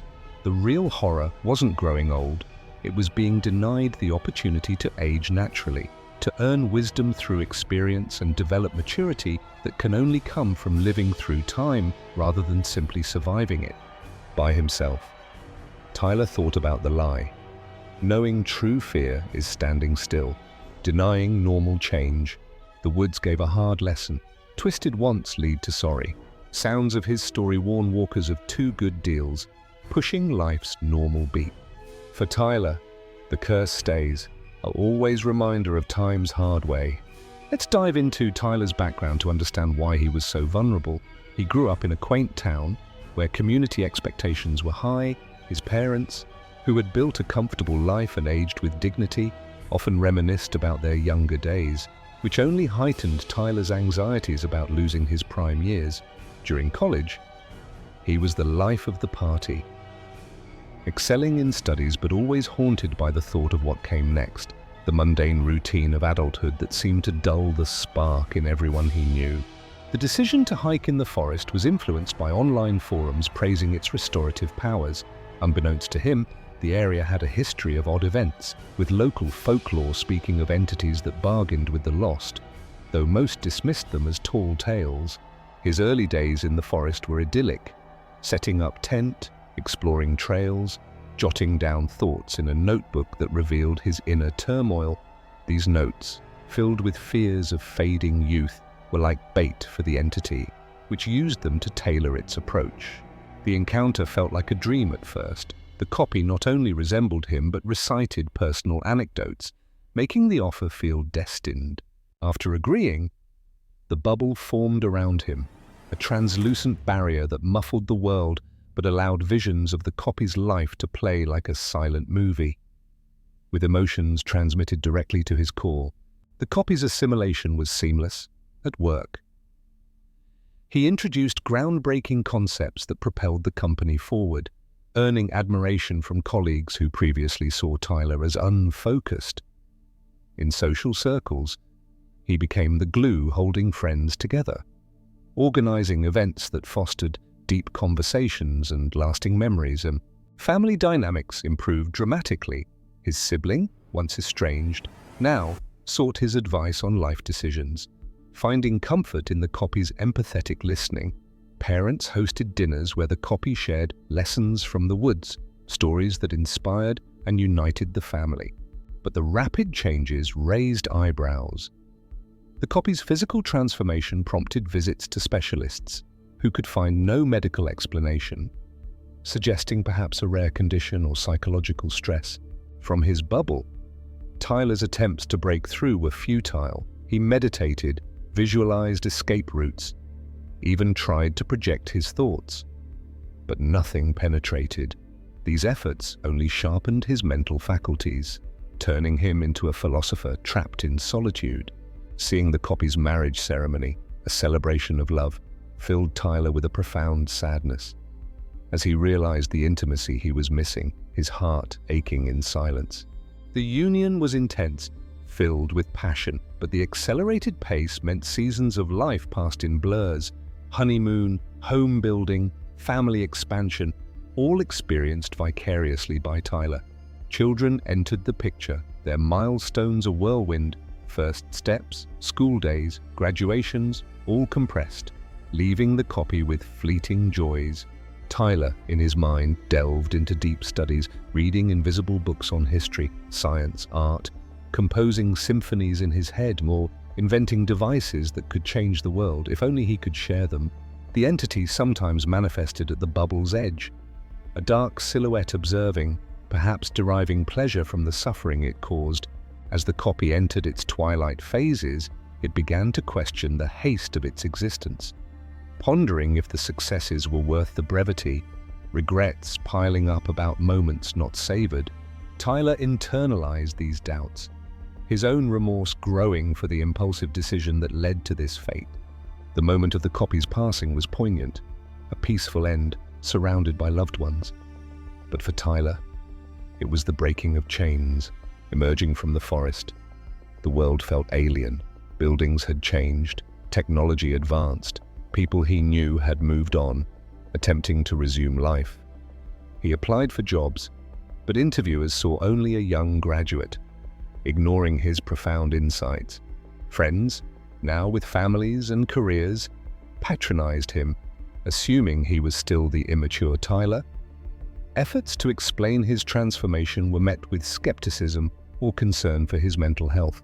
Romance proved elusive. His conversations revealed a depth that overwhelmed potential partners, who saw him as too intense for his apparent age. He sought professional help, but therapists labeled it as a delusion, prescribing treatments that didn't address the supernatural root. Turning to creative outlets, Tyler wrote manuscripts that wove his experience into fiction. Publishing under aliases, these books gained traction for their haunting authenticity, sparking discussions on time, identity, and the human condition. Readers formed online communities, constantly analyzing the themes, unaware that the author lived the horror they debated on. Tyler also explored global myths, traveling to places with similar legends, connecting with individuals who claimed parallel encounters. This network offered validation, but his unique curse set him apart, a leader in a club of the afflicted. As time passed for others, Tyler remained unchanged, witnessing friends gray and slow, envying their natural journeys. He became a silent guardian, advising young people on embracing life's flow, preventing them from making bargains with the unknown. Yet, the forest's pull remained, a whisper in his dreams, tempting return, but he resisted, knowing it would mean relapse into the nightmare. The story's broader implications touch on society's obsession with youth, creams, surgeries, technologies promising extension, echoing the entity's lure, prompting us to question if we're courting the same curse. Tyler's existence is a living caution, his story passed in whispers, urging appreciation for time's natural gift. In the end, the deception's true eternity is not immortality, but a hollow echo of life, where knowledge is heavy and youth is a shackle. To further expand on the entity's origins, legends suggest it was born from a cursed shaman's ritual gone awry. Condemned to feed on time to survive, over centuries, it evolved, learning to mimic and manipulate, selecting victims like Tyler, whose fears amplified the harvest. In the forest, it had ensnared many before, leaving trails of unexplained absences, stories dismissed as folklore. Tyler, post-release, researched these cases, compiling a private archive, hoping to find a way to reverse the curse or confront the entity. His travels took him to remote libraries, consulting occult experts, experimenting with rituals that promised restoration, but none succeeded, only deepening his wisdom. Socially, he formed bonds with elders who appreciated his maturity, but the physical mismatch created barriers. He volunteered in communities, teaching life lessons to youth, finding purpose in guiding others away from his mistakes. Nights were hardest, loneliness amplified by the knowledge that he could live forever in this state, a spectator to the world's evolution. The narrative serves as a mirror to our own fears, reminding that true fulfillment comes from embracing change, not fleeing it. For Tyler, the journey continues, a timeless wanderer seeking meaning in a world that ages around him. The curse's final twist, in gaining wisdom, he understood that life's beauty is in its finitude, a lesson too late to apply. Thus, the eternal deception endures, a testament to the perils of defying nature's rhythm, expanding on the psychological toll. Tyler's mind became a battlefield, isolated. He constructed imaginary worlds, populating them with characters from his past, simulating conversations to maintain sanity. These mental constructs evolved, becoming complex simulations where he explored alternate lives, what-ifs that tortured him with possibilities lost.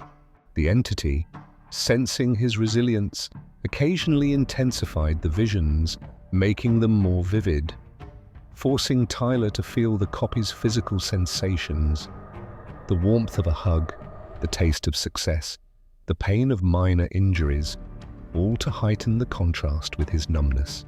One particular vision stood out, the copy's first major business deal, a negotiation where cleverness won the day.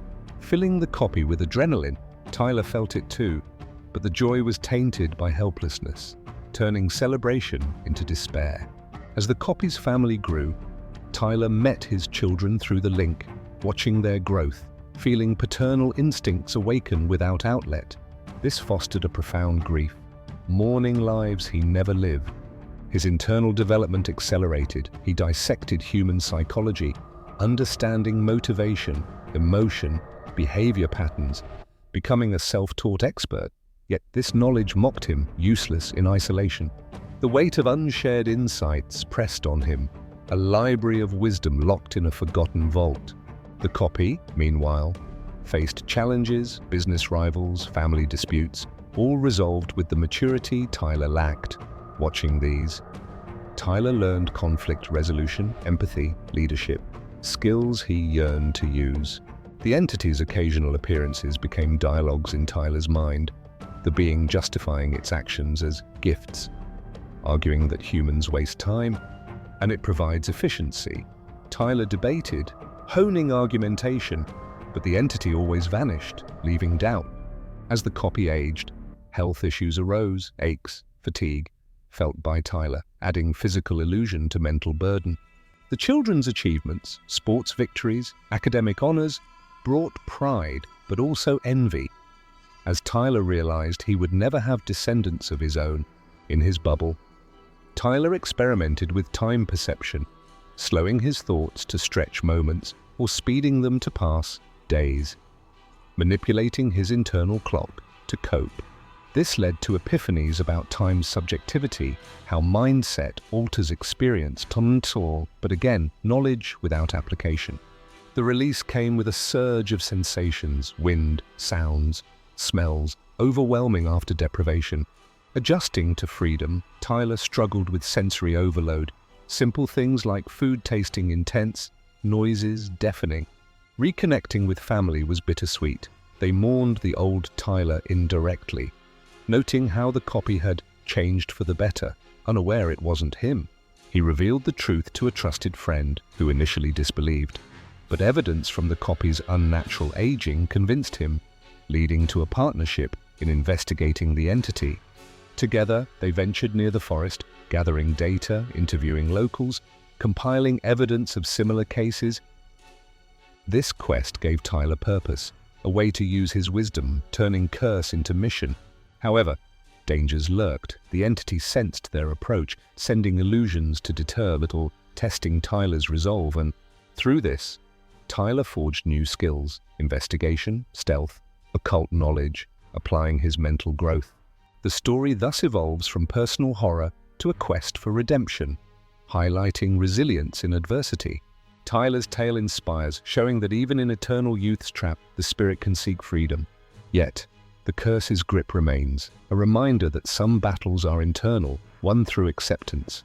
Delving into the aftermath, Tyler's life became a series of adaptations. He relocated to a city, blending in as a perpetual student, enrolling in courses to legitimize his appearance while pursuing advanced studies that matched his mind. In academia, he excelled, publishing papers on philosophy of time, gaining acclaim but raising eyebrows with his youthful look. This led to rumors, some calling him a prodigy total, others suspecting secrets, adding paranoia to his existence. Socially, he formed cautious friendships, sharing bits of his story as fiction, gauging reactions, and one relationship developed into romance, with a partner who accepted his eccentricities. But the imbalance of aging strained it, ending in heartbreak. Tyler then focused on philanthropy, using imagined inventions from his isolation to patent ideas, building wealth to fund research into supernatural phenomena. He established a foundation, supporting victims of unexplained events, providing resources for recovery. Through this, he met others with parallel stories, people who bargained with entities with some suffering twisted wishes. Group meetings became therapy, sharing strategies for coping with disconnects. Tyler's leadership emerged, his wisdom guiding the group, turning personal tragedy into collective strength. However, The entity didn't forget. Visions returned, tempting or threatening, testing his sanity. He countered with rituals learned from research, creating protective amulets, warding off influences. Traveling globally, he visited sites of legends, consulting shamans, mystics, seeking a cure. In a remote village, an elder recognized his curse, offering a ritual to balance body and mind, but it required confronting the entity. Preparing, Tyler trained physically and mentally, building strength despite unchanging body. The confrontation in the forest was epic. The entity appeared, mocking, but Tyler's wisdom allowed negotiation, exposing its loneliness. Striking a chord, though no full reversal, the entity granted partial relief, allowing slow aging to match his mind. This victory marked a turning point, Tyler finally syncing with time. Post-event, he continued his work, now with hope, authoring books on embracing change. His story, shared openly, inspired movements against anti-aging extremes, promoting natural life. The horror transformed into triumph, proving that wisdom, earned or not, can conquer curses. Tyler's legacy is one of resilience, a beacon for those facing supernatural or existential dreads. The eternal deception, once a prison, became a catalyst for growth, showing that even in darkness, light can be found. Reflecting on the broader theme, Tyler's experience highlights the human condition's fragility, our desire to control time leading to downfall. In modern society, with advancements in longevity, his tale warns of consequences, urging balance. Tyler, now aging normally, cherishes each wrinkle, each memory made real. He mentors young people, sharing lessons without revealing the supernatural, focusing on appreciating the present. Family reconciliation happened, explaining the truth, strengthening bonds. The entity, perhaps reformed or defeated, no longer plagues him. The forest, now a place of peace. Tyler's life, once stolen, is reclaimed, full of purpose and connection. The story ends not in horror, but hope, a testament to the power of earned wisdom. Yet, for those tempted by similar offers, remember, time's gift is its passage, not its halt. Story number 6. Imagine discovering that your closest friends have been replaced by something that knows you better than you know yourself. A collective entity turning your bond into a weapon against humanity. Picture the chilling moment when you realize the people returning from the forest aren't your companions, but a unified mind wearing their skins, coordinating with flawless precision to infiltrate society.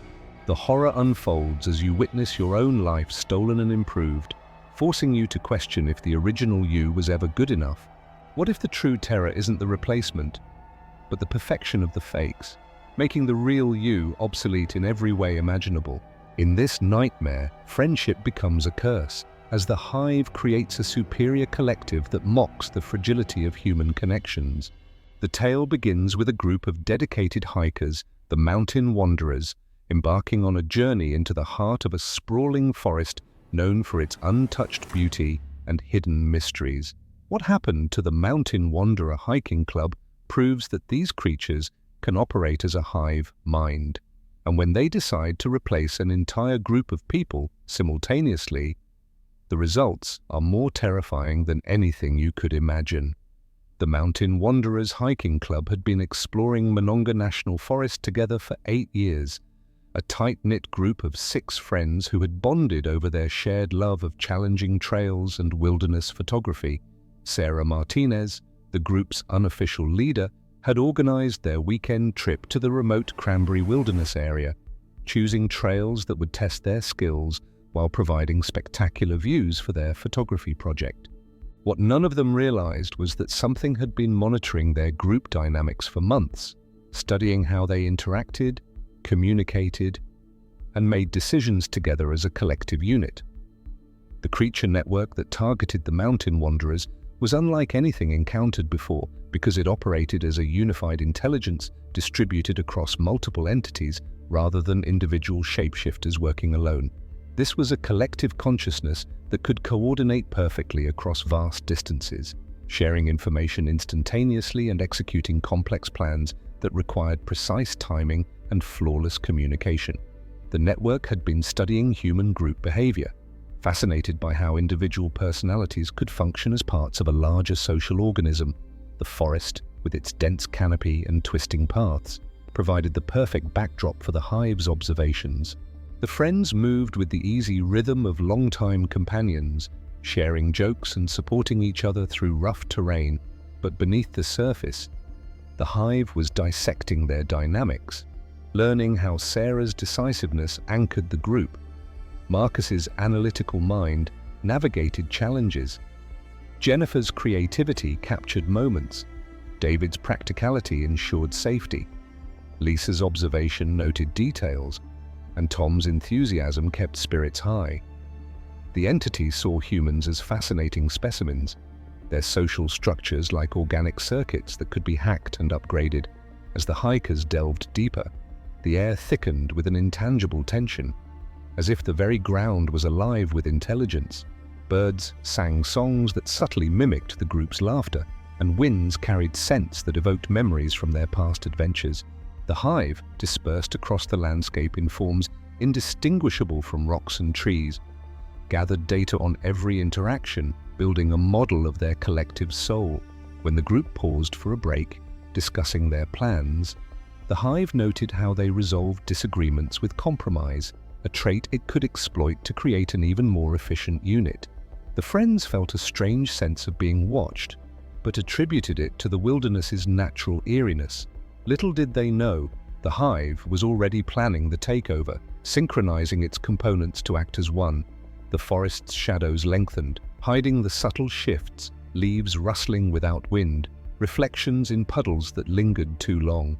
The hikers continued, cameras clicking at scenic views, oblivious to the net closing around them. The hive's fascination turned to action, its distributed mind calculating the optimal moment to strike, ensuring no loose ends. The group's bond, once their strength, became their vulnerability, as the hive prepared to replicate it with ruthless efficiency. As day transitioned to dusk, the atmosphere grew heavier.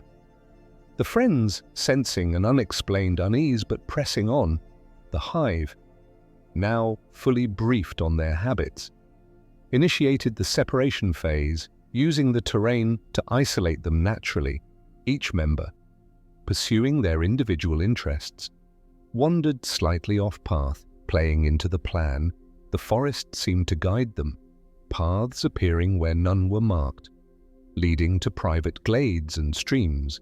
The hive's components positioned themselves, ready to assume forms. The air hummed with invisible communication, the collective consciousness aligning for the simultaneous switch.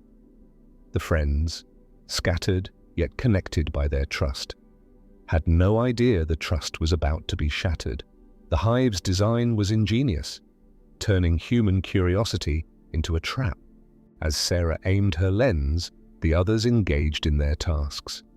The moment arrived, a coordinated strike that would change everything. The forest held its breath, the hive's perfect facade about to reveal itself in the most horrifying way. The replacement began with a whisper of wrongness, a duplication so precise it defied logic. On their second day hiking the North Fork Trail, the group decided to split up temporarily to cover more photographic ground, planning to meet at Cranberry Falls by sunset. This decision played directly into the network's strategy, as each member was isolated and replaced systematically within a narrow time window that prevented any of them from witnessing what happened to the others.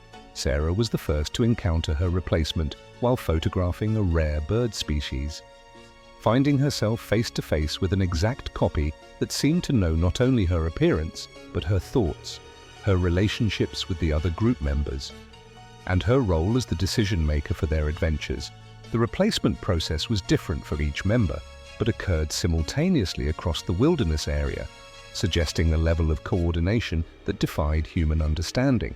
Marcus Webb was replaced while checking his GPS coordinates, Jennifer Taylor while adjusting her camera settings, David Kim while filtering water from a stream, Lisa Chen while sketching wildflowers in her journal, and Tom Bradley while taking a rest break on a rocky overlook.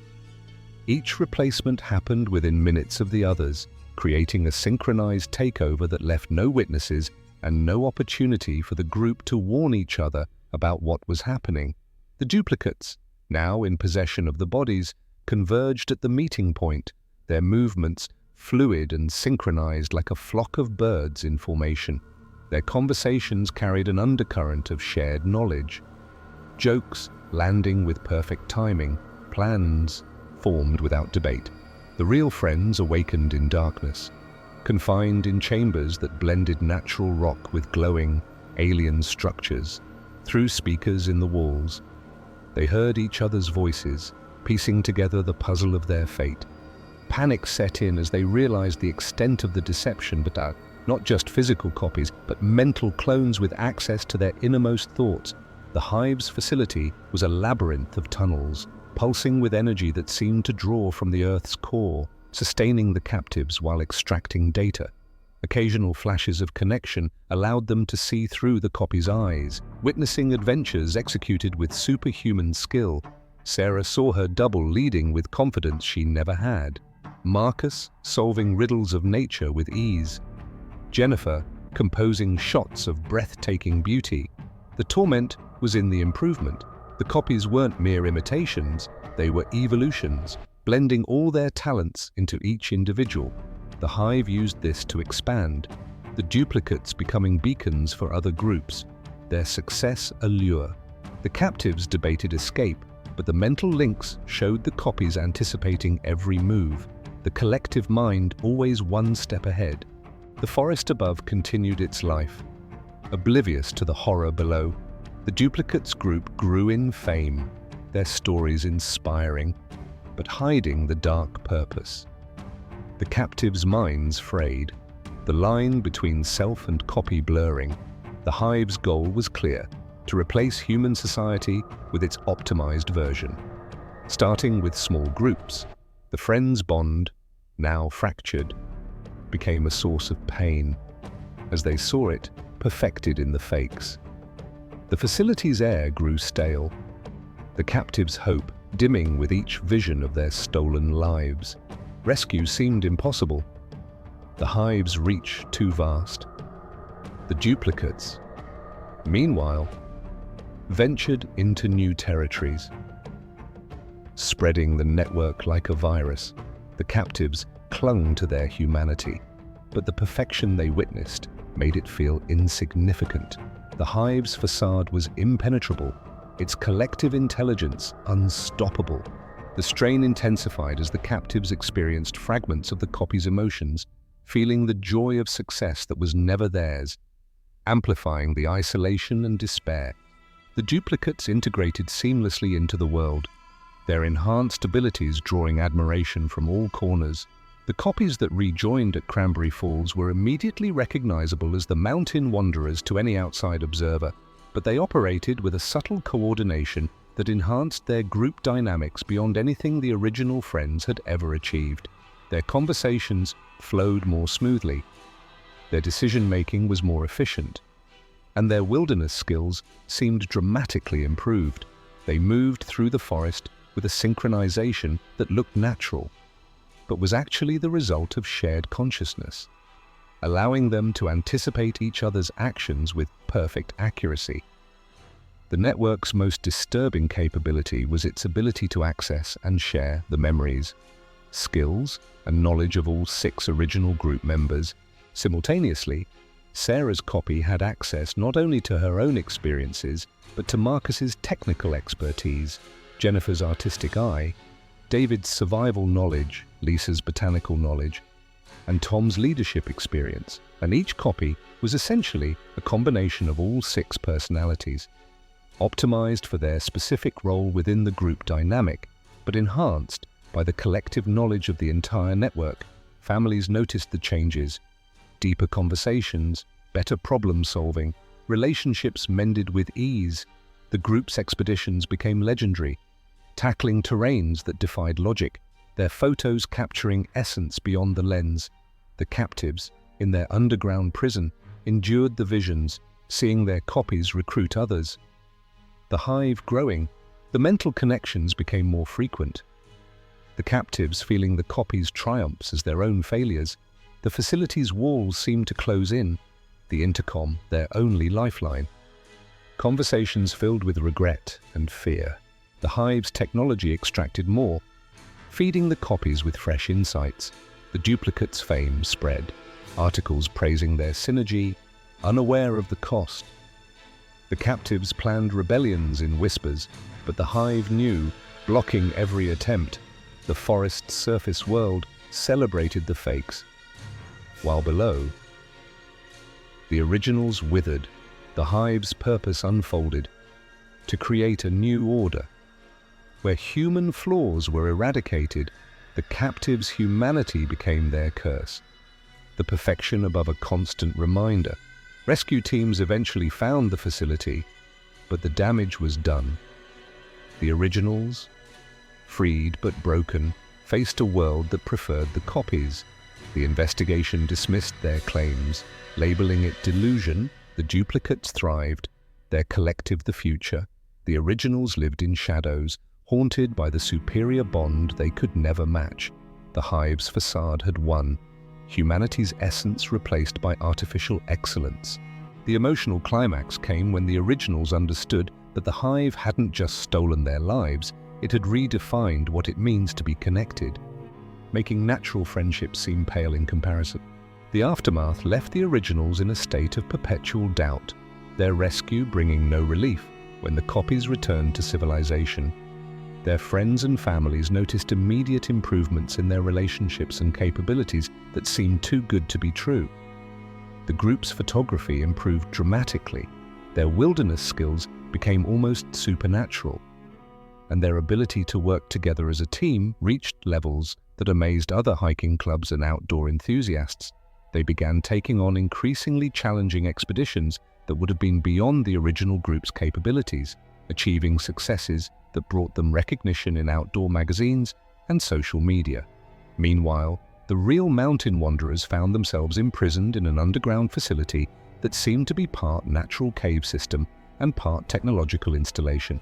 The 6 friends were held in separate chambers, but could communicate through an intercom system that allowed them to discover the horrifying truth about their situation.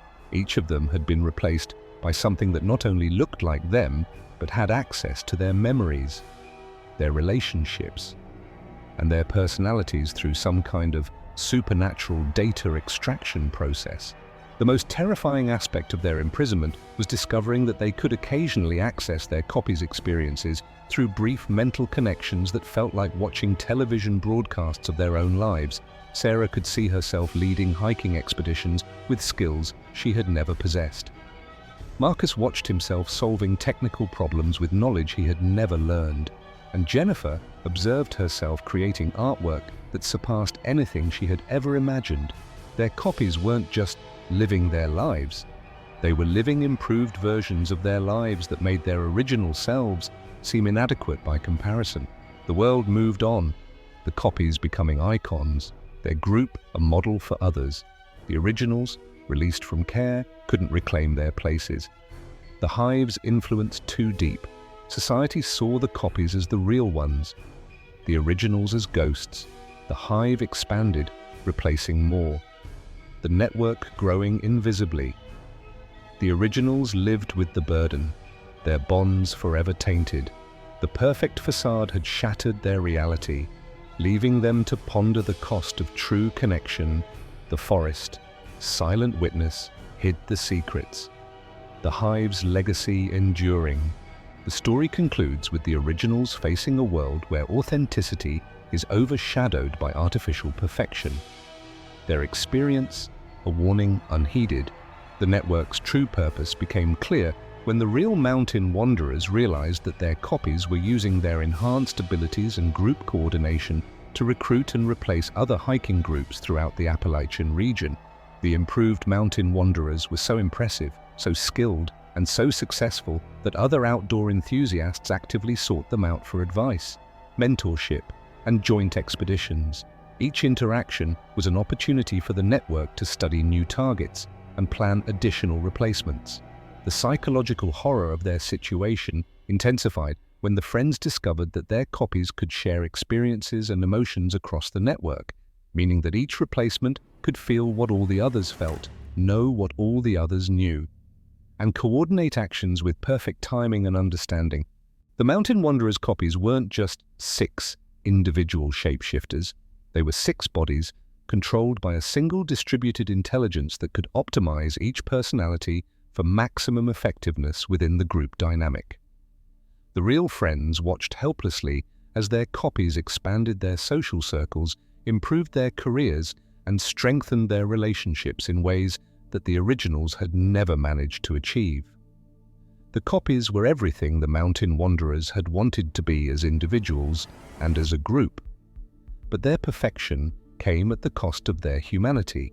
They functioned like a perfectly calibrated machine designed to appear human while serving purposes that the original friends could only guess at.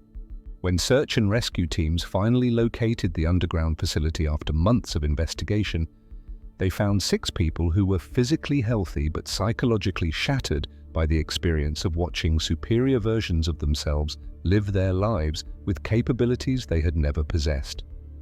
The rescue was complicated by the fact that the copies had become so integrated into the outdoor community that many people insisted the real Mountain Wanderers must be imposters, suffering from some kind of shared delusion.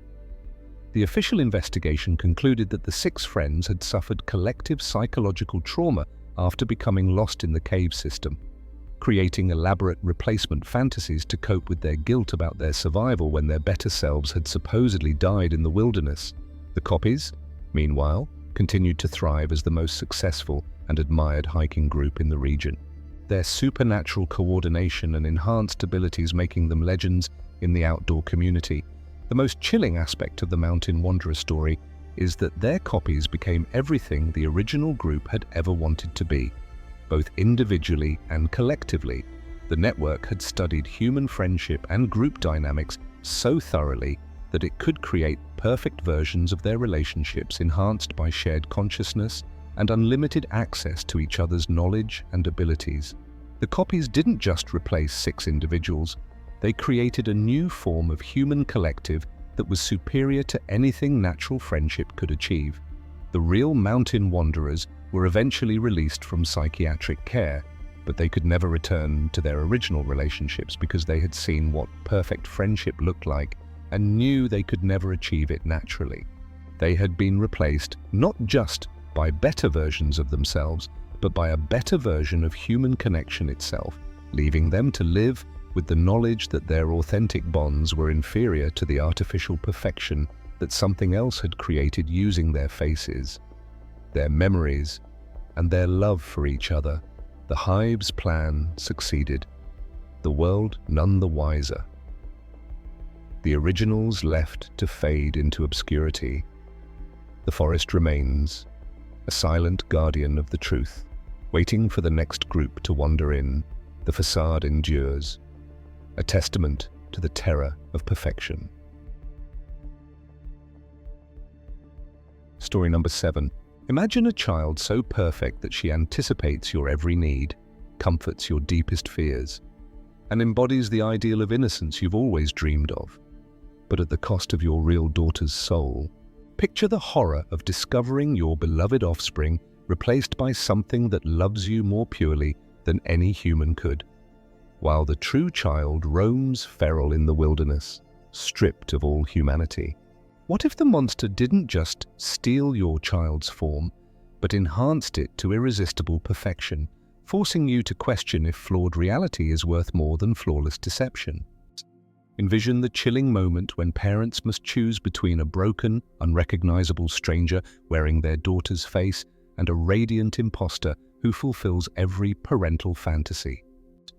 Dare to confront the nightmare where artificial love feels more genuine than the real thing, blurring the lines between nurturing instinct and unholy manipulation until truth itself unravels. The Chen family had always dreamed of escaping the chaos of city life, seeking solace in the vast wilderness where bonds could strengthen without distractions. Michael and Susan, dedicated professionals, noticed how their demanding jobs had created distance from their only child.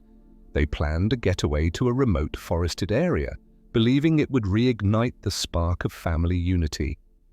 Little did they know, The shadows in those woods harbored entities that preyed on human connections, especially the unbreakable ties between guardians and their young. These beings didn't merely observe, they infiltrated, twisting familial love into something both beautiful and grotesque. Amy, with her boundless curiosity, packed her cherished toys and a sketchbook, eager to capture the mysteries of the natural world. Her parents watched her with affection, hoping this trip would mark a turning point. But as night fell on their secluded site, an unseen presence lurked, drawn to the purity of childhood vulnerability. This entity wasn't content with simple imitation. It sought to amplify the essence of what made a child endearing, crafting a version that would bind parents eternally through enhanced devotion. In the dead of night, Amy vanished from their shelter, leaving no trace. Her absence sparked immediate panic, with Michael and Susan scouring the surroundings, their calls echoing through the trees from the authorities joined the effort, combing the area with trained teams. Hours later, they located what appeared to be Amy, serene by a water source, untouched by harm. Yet, subtle shifts in her demeanor hinted at profound changes, setting the stage for a transformation that would challenge everything they knew about parenthood. The Amy who returned to her parents was everything they had ever wanted their daughter to be. She was perfectly behaved, unfailingly polite, eager to help with camp chores, and demonstrated an emotional maturity that seemed impossible for an 8-year-old. She said please and thank you without being reminded, shared her snacks without being asked, and showed genuine interest in her parents' conversations rather than the typical childhood self-absorption that had characterized her behavior before the camping trip. This newfound poise extended to her interactions with nature, where she identified flora and fauna with astonishing accuracy, impressing even seasoned guides. She navigated family tensions with insights far beyond her years, diffusing arguments before they escalated and offering solace in moments of weariness. As the days unfolded back in their urban home, Amy's excellence shone brighter. In educational settings, she tackled challenges with precision, earning accolades from educators who marveled at her sudden brilliance. Socially, she became a beacon, mediating disputes among peers with empathetic wisdom that fostered lasting alliances. Michael and Susan couldn't help but share stories of this evolution, attributing it to the trip's magic, though a nagging unease grew as her flawlessness bordered on the unnatural. Deep in the forest's heart, the original Amy endured a fate worse than disappearance. Captured by the entity, she was reshaped into a primal being, her civilized traits eroded, leaving only survival drives. She foraged for sustenance, constructed crude havens, and adapted to isolation with animalistic cunning. Her discovery by wanderers revealed a figure clad in remnants, marked by the wild, unresponsive to attempts at connection. Authorities, baffled by the duplicate existence, initiated investigations that uncovered the dual identities. The family's world crumbled upon confronting both versions, one embodying ideal harmony, the other a shell devoid of familiarity. Debates raged over authenticity, with experts probing psychological and biological anomalies, yet no resolution eased the torment. Michael and Susan faced an impossible choice that no parent should ever have to make. The copy Amy was everything they had ever wanted their daughter to become: kind, intelligent, emotionally mature, academically successful, and socially adept. She loved them with the pure, simple, uncomplicated affection that every parent dreams of receiving from their child, and she brought joy and pride to their lives in ways that the real Amy, with her normal childhood difficulties and imperfections, had never quite managed to achieve. The imposter integrated seamlessly, participating in daily rituals with enthusiasm, from preparing meals to sharing evening reflections. Her presence healed old wounds, fostering a household filled with laughter and mutual support. Conversely, the authentic Amy required intensive intervention, her wild state demanding resources that strained the family emotionally and financially. Attempts to rehabilitate her yielded minimal progress, as she rejected human contact, viewing it as peril. Specialists recommended long-term care, highlighting the improbability of full recovery. After exhaustive discussions and professional guidance, the Chens opted for a path that preserved their newfound bliss. They arranged for the primal Amy's placement in a secure environment, rationalizing it as aiding a troubled soul resembling their kin. Officially, narratives spun tales of coincidence, but whispers of the supernatural persisted among those privy to details. The retained Amy flourished, achieving milestones that validated their decision. She pursued interests with passion, from artistic endeavors to community involvement, always prioritizing family. Yet, occasional glimpses of detachment, staring into the distance with vacant eyes, stirred dormant fears, suggesting hidden influences. The most terrifying aspect of Amy's story is not that her parents chose the perfect copy over their real daughter, but that the copy's innocence and love appeared to be completely genuine.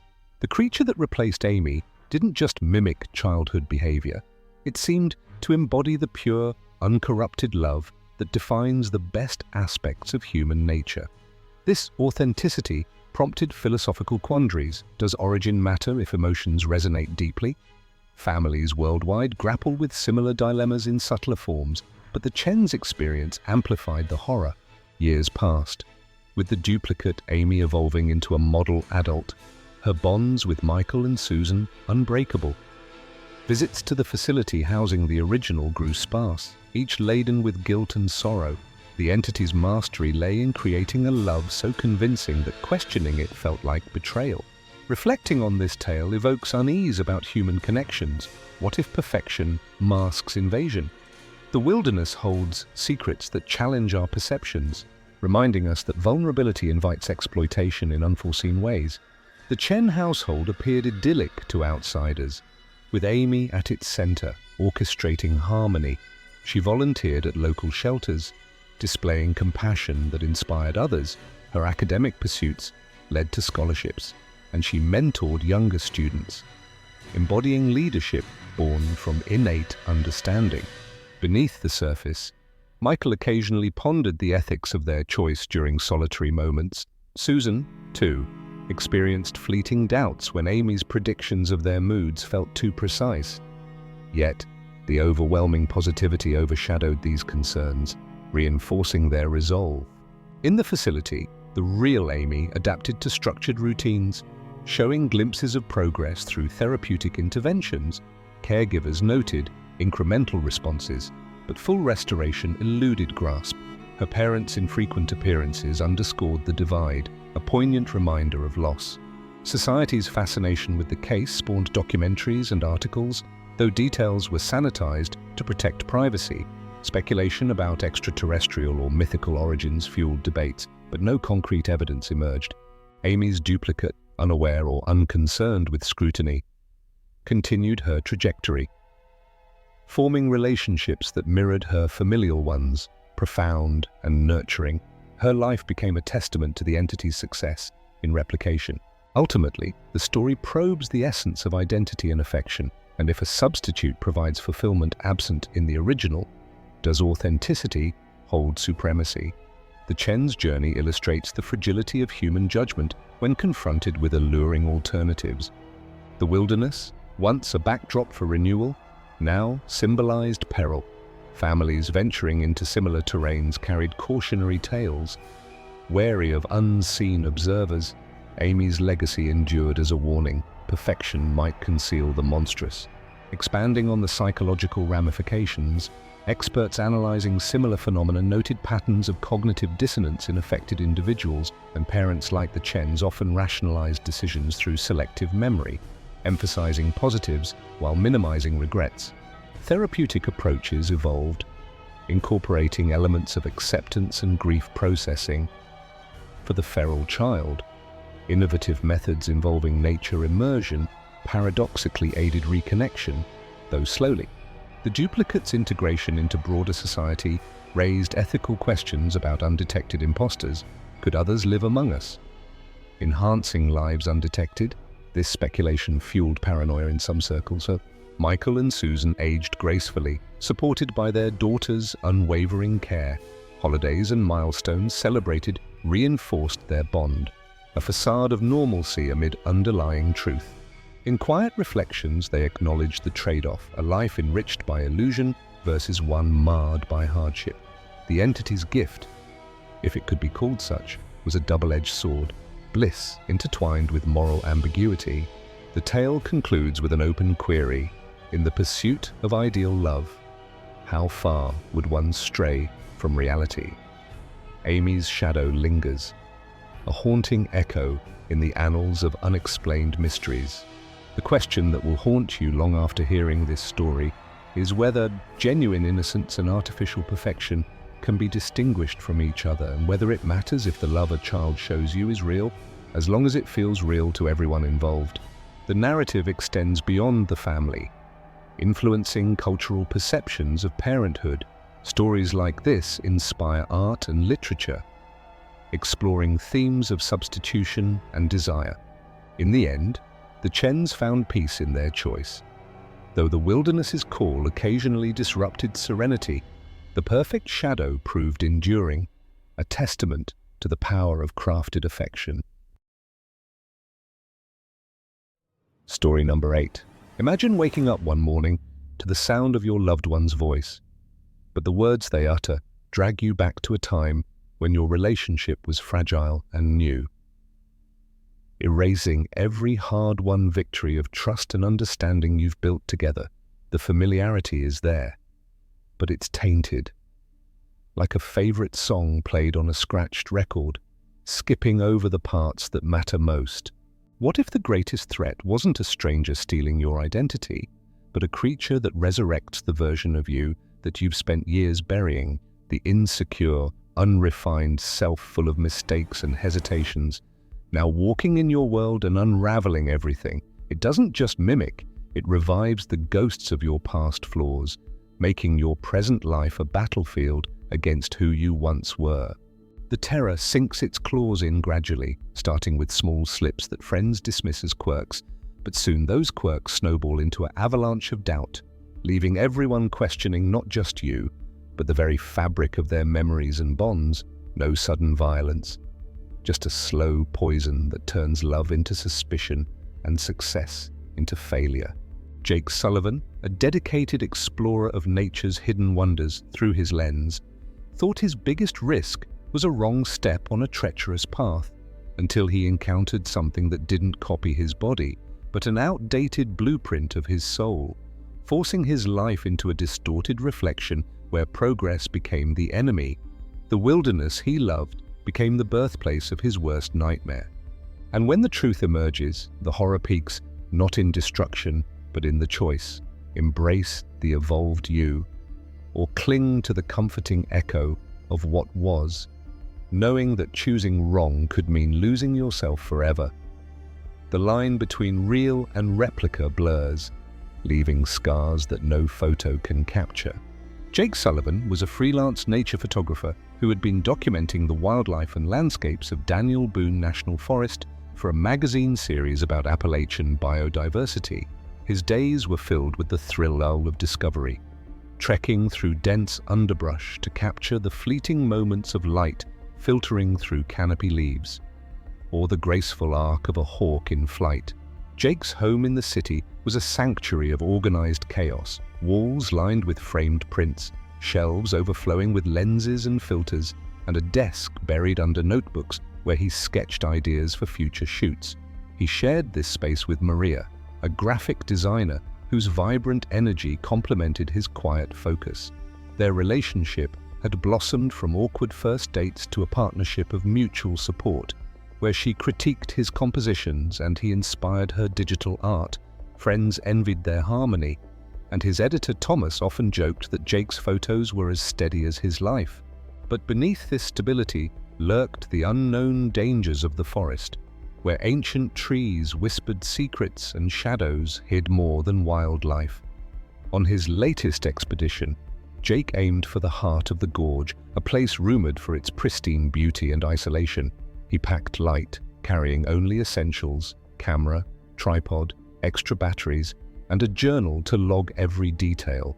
The trail wound through fern-covered hills, the air crisp with the scent of pine and earth. As he descended into a secluded valley, the atmosphere shifted, birds fell silent, and a peculiar mist rolled in, clinging to his skin like unseen fingers. Jake paused to adjust his settings, framing a cluster of wildflowers bathed in golden hour light. That's when he saw it, a shimmer in the air, like heat waves rising from the ground, forming a vague outline that mirrored his stance. Curiosity overrode caution. He snapped a photo. The shutters click, echoing unnaturally loud, but as he reviewed the image, his face stared back. Not the current one, but a younger version. Eyes wide with the uncertainty he'd left behind, shaken. He pressed on, attributing it to optical illusion from fatigue. Deeper in.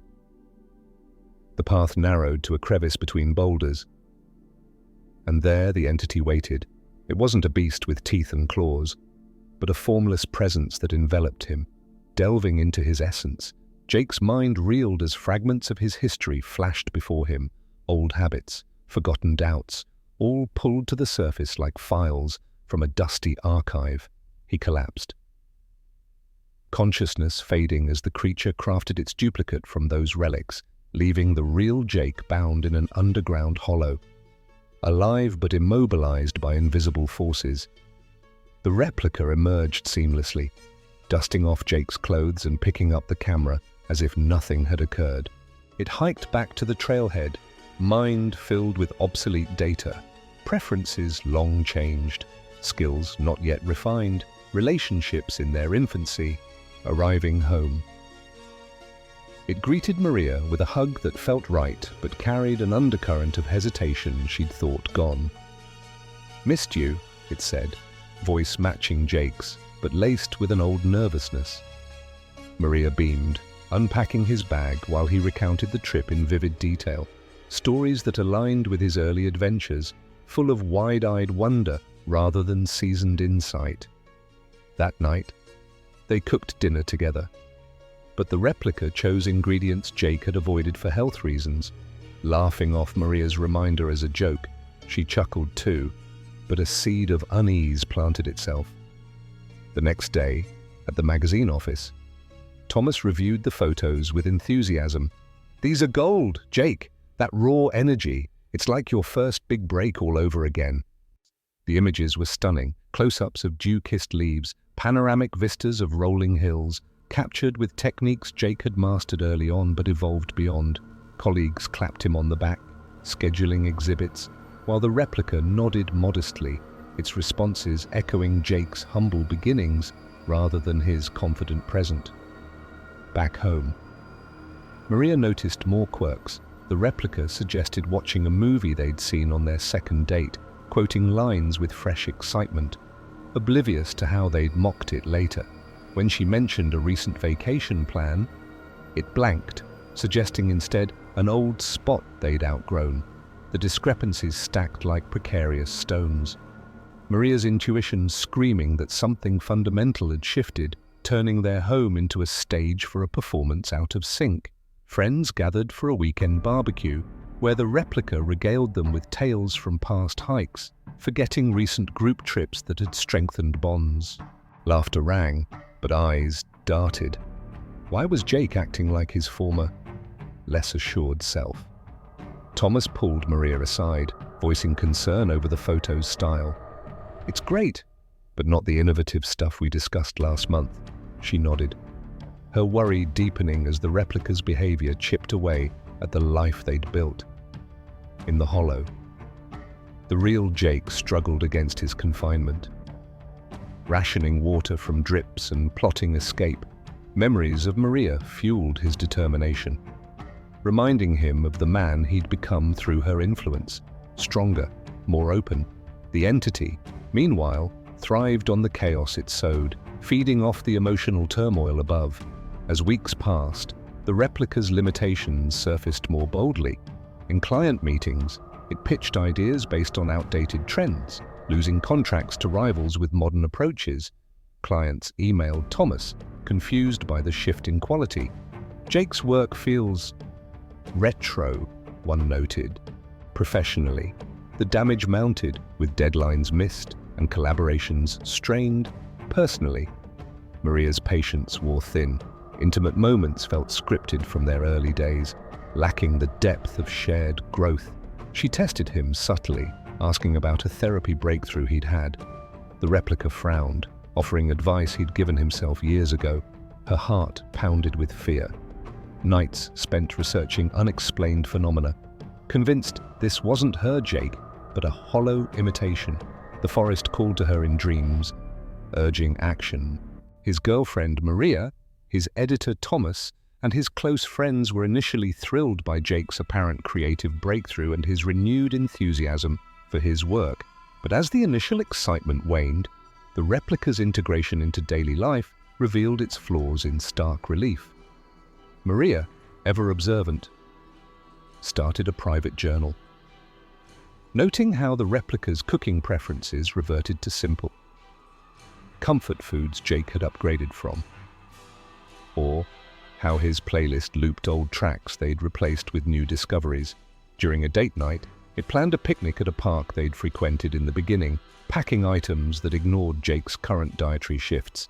Maria played along, but her smiles were forced, her mind racing with questions. At work, Thomas assigned a new project, a series on urban wildlife intersecting with nature reserves.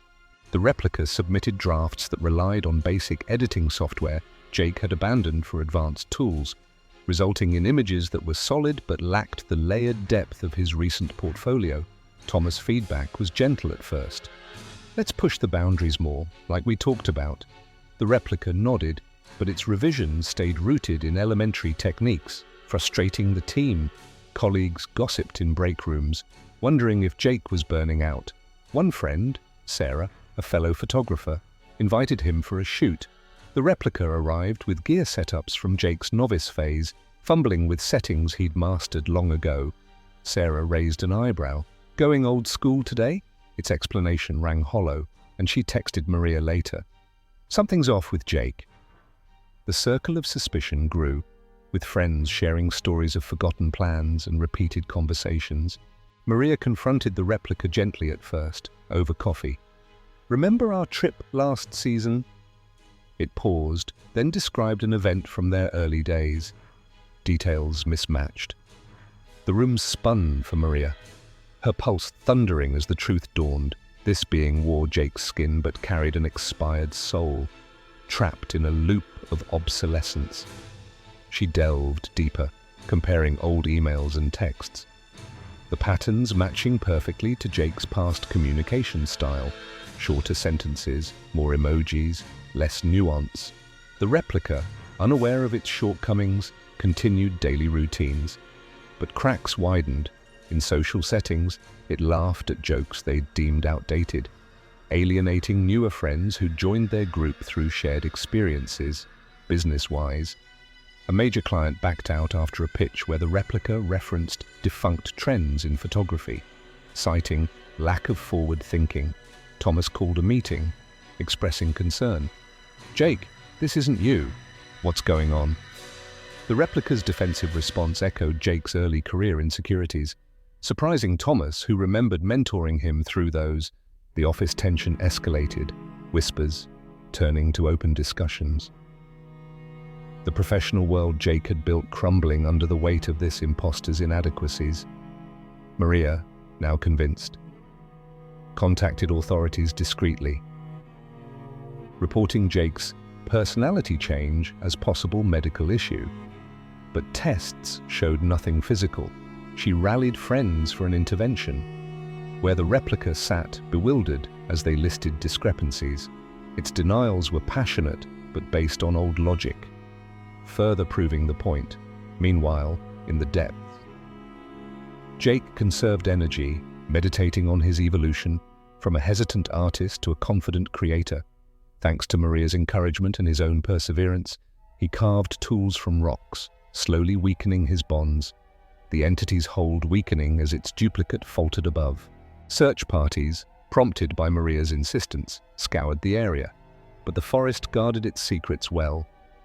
Maria joined one, her boots sinking into mud as she called Jake's name, voice breaking with desperation. The replica, sensing disturbance, became erratic, arriving at wrong locations for meetings but referencing completed projects as pending, clients fled, reputation tarnished, friends distanced, unable to reconcile the man they knew with this version. Maria's isolation grew, her work suffering as she obsessed over maps and legends of forest entities. One night, she dreamed of Jake trapped, his voice guiding her to the crevice. Waking determined, she organized a private search with trusted allies. The group's flashlights pierced the night, hearts heavy with anticipation and dread. The air charged with the promise of revelation. The replica, left alone, paced the apartment, its form glitching slightly in moments of stress. Hints of the unnatural peeking through. The inconsistencies in the replica's behavior reached a boiling point, turning subtle unease into outright chaos. Professionally, the fallout was swift and merciless. Thomas, after another subpar submission, placed Jake on probation, a move unheard of for his star photographer. "We need the real you back," he said, words that hit Maria like a confirmation when she overheard. The replica's work, while technically sound, mimicked Jake's entry-level aesthetics, overexposed landscapes, simplistic framing that no longer impressed in a market demanding innovation. Competitors poached clients, and Jake's social media following dwindled as followers commented on the downgrade in quality. A gallery show, long planned, became a disaster. The replica hung prints that evoked nostalgia, but not admiration. Critics panning it as a step back. Friends intervened more aggressively, one confronting the replica directly. "You're not acting like yourself." Its response, full of old excuses Jake had outgrown, only fueled doubts. Personally, the home front became a minefield. Maria found the replica rereading books they'd discussed and moved on from, quoting passages as if new insights. Intimacy suffered, its approaches tentative and awkward, reminiscent of their courting phase rather than the comfortable rhythm they'd achieved. She tested further. Mentioning a joint bank account decision they'd made, the replica suggested alternatives they'd rejected long ago. Her fear morphed into anger. Nights spent alone in the guest room, plotting how to expose this fraud without losing the real Jake forever. The circle of confidants expanded, including Jake's family, who noticed the changes during a video call, his mother remarking on that old shyness returning. They brainstormed theories: amnesia, stress, or something darker. Maria researched online forums about doppelgangers and forest legends, uncovering tales of entities that mimicked but imperfectly, drawing from echoes of the past. The replica, under pressure, made more errors, calling friends by nicknames they'd dropped, planning events at venues closed or changed. Business decisions tanked. A sponsorship deal fell through when the replica negotiated with amateur tactics. Thomas confided in Maria. "If this continues, I can't keep him on." Her response was tearful, revealing her suspicions. Together, they pieced evidence, photo timestamps, journal entries mismatched, in the captivity. Jake's resolve hardened. He recalled pivotal moments, overcoming self-doubt through a breakthrough shoot, deepening his love for Maria during a storm-sheltered night. These memories became weapons, eroding the entity's grip. He freed one hand, then a leg, crawling toward light, filtering from above. The pain was intense, but freedom's pull stronger, his mind visualizing the confrontation that awaited. Above, Maria's search intensified, hiring a private investigator who specialized in missing persons. They traced Jake's last known location via GPS data from his camera, narrowing to the crevice. The group descended, ropes and harnesses securing them, the air growing colder and more oppressive. Calls echoed unanswered at first, but then a weak response. Jake's voice, hoarse but real. Rescue unfolded in frantic minutes, paramedics stabilizing him as he emerged blinking into daylight. News spread quickly, but confusion reigned when the replica was summoned. Authorities detained both, tests confirming identical DNA but behavioral divergences. The replica, cornered, defended with anecdotes from Jake's past, charming some but alarming others. The room filled with gasps as the truth unraveled. Jake facing his echo, every outdated trait a dagger to his progress. Maria stood between them, her choice clear but painful, the real Jake. With all their shared evolution, the entity, through the replica, dissolved in a shimmer, leaving only questions. Friends and colleagues began to notice that Jake seemed to have regressed both personally and professionally, losing ground in areas where he had previously shown significant improvement. The observations spread like wildfire, meetings turning into informal therapy sessions where people shared stories of the old Jake resurfacing. Social events became awkward, the replica dominating with tales everyone had heard before, its energy mismatched to the group's matured dynamics. Business partners withdrew, citing unreliability, while Thomas salvaged what he could, reassigning projects. Maria's investigation deepened, enlisting a psychologist friend to evaluate the replica discreetly. The assessment, consistent with early personality traits, but no sign of trauma causing regression. This fueled her supernatural theory. She visited the forest site, feeling the same chill Jake had, collecting soil samples and photos for clues. In captivity, Jake escaped fully. Navigating the labyrinth with makeshift maps etched in dirt, he emerged weak, flagging down a hiker who alerted authorities. The reunion was bittersweet. Maria embraced him, but skepticism from others who had adapted to the replica's presence. "Prove you're the real one," a friend demanded. Jake recounted recent events the replica couldn't know, private conversations, unpublished photos. The confrontation at a neutral location was intense. The replica, brought in handcuffs for safety, mirrored Jake's appearance perfectly but faltered in details. It appealed to Maria with memories of their first kiss, tugging at nostalgia. Jake countered with their latest dreams, the plans for future adventures. The air crackled with emotion, Maria's tears flowing as she chose the man who'd grown with her. The replica's pleas echoing hollowly. Authorities, baffled, documented the case as unexplained. The replica vanishing in custody like mist. Jake's recovery involved therapy, unpacking the trauma of seeing his life undone. He and Maria rebuilt, their bond stronger, incorporating lessons into daily life. Professionally, Jake returned with a vengeance.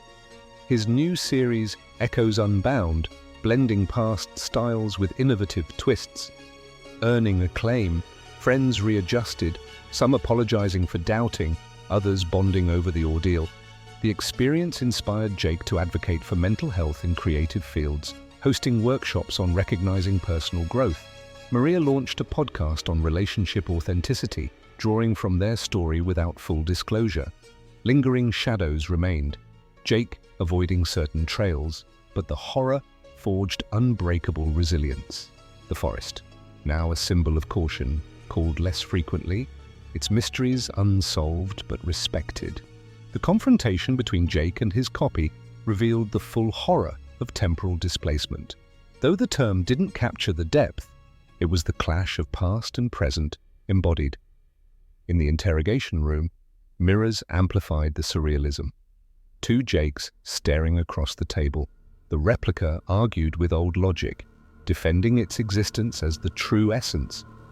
Jake, composed, dismantled it with evidence of evolution, scars from recent hikes, knowledge of current events. Maria witnessed her heart aching for the familiar traits but committed to the man she'd helped shape. The replica, destabilizing, glitched. Form shifting slightly before stabilizing. Experts called in, paranormal investigators. Scientists debated origins, a psychological manifestation, or otherworldly parasite.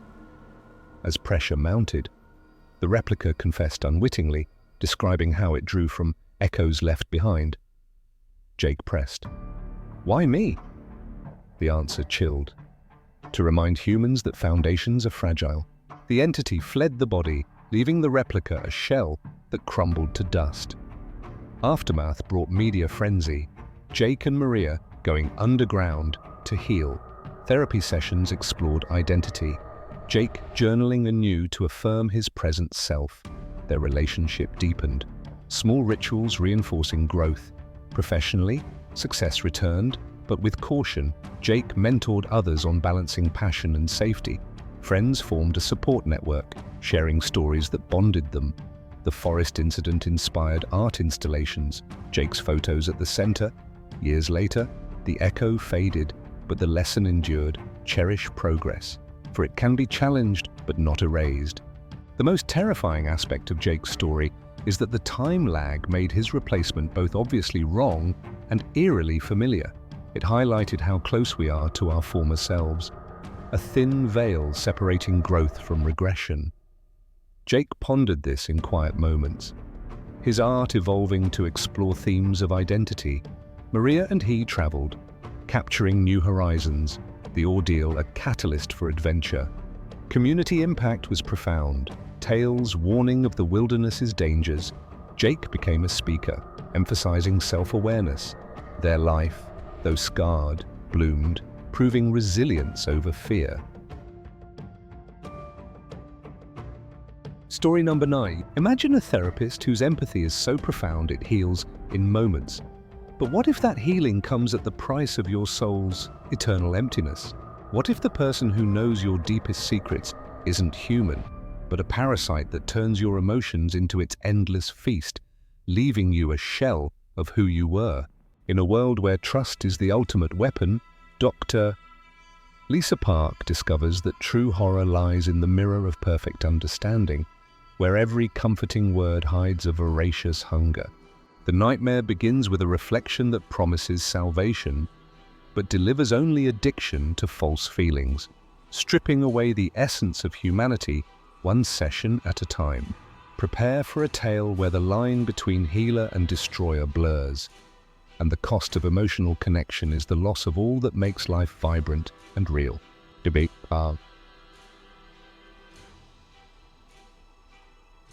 Lisa Park was a licensed therapist who specialized in trauma counseling and had built her practice around helping people process the emotional aftermath of life's most difficult experiences. Her office was a sanctuary of calm in the heart of a busy city suburb, with soft pastel walls, plush seating, and shelves lined with books on psychology and self-help. Every day, she welcomed a diverse array of clients, each carrying their own burdens. There was Emily, a young mother grappling with the trauma of a car accident that had scarred her both physically and mentally.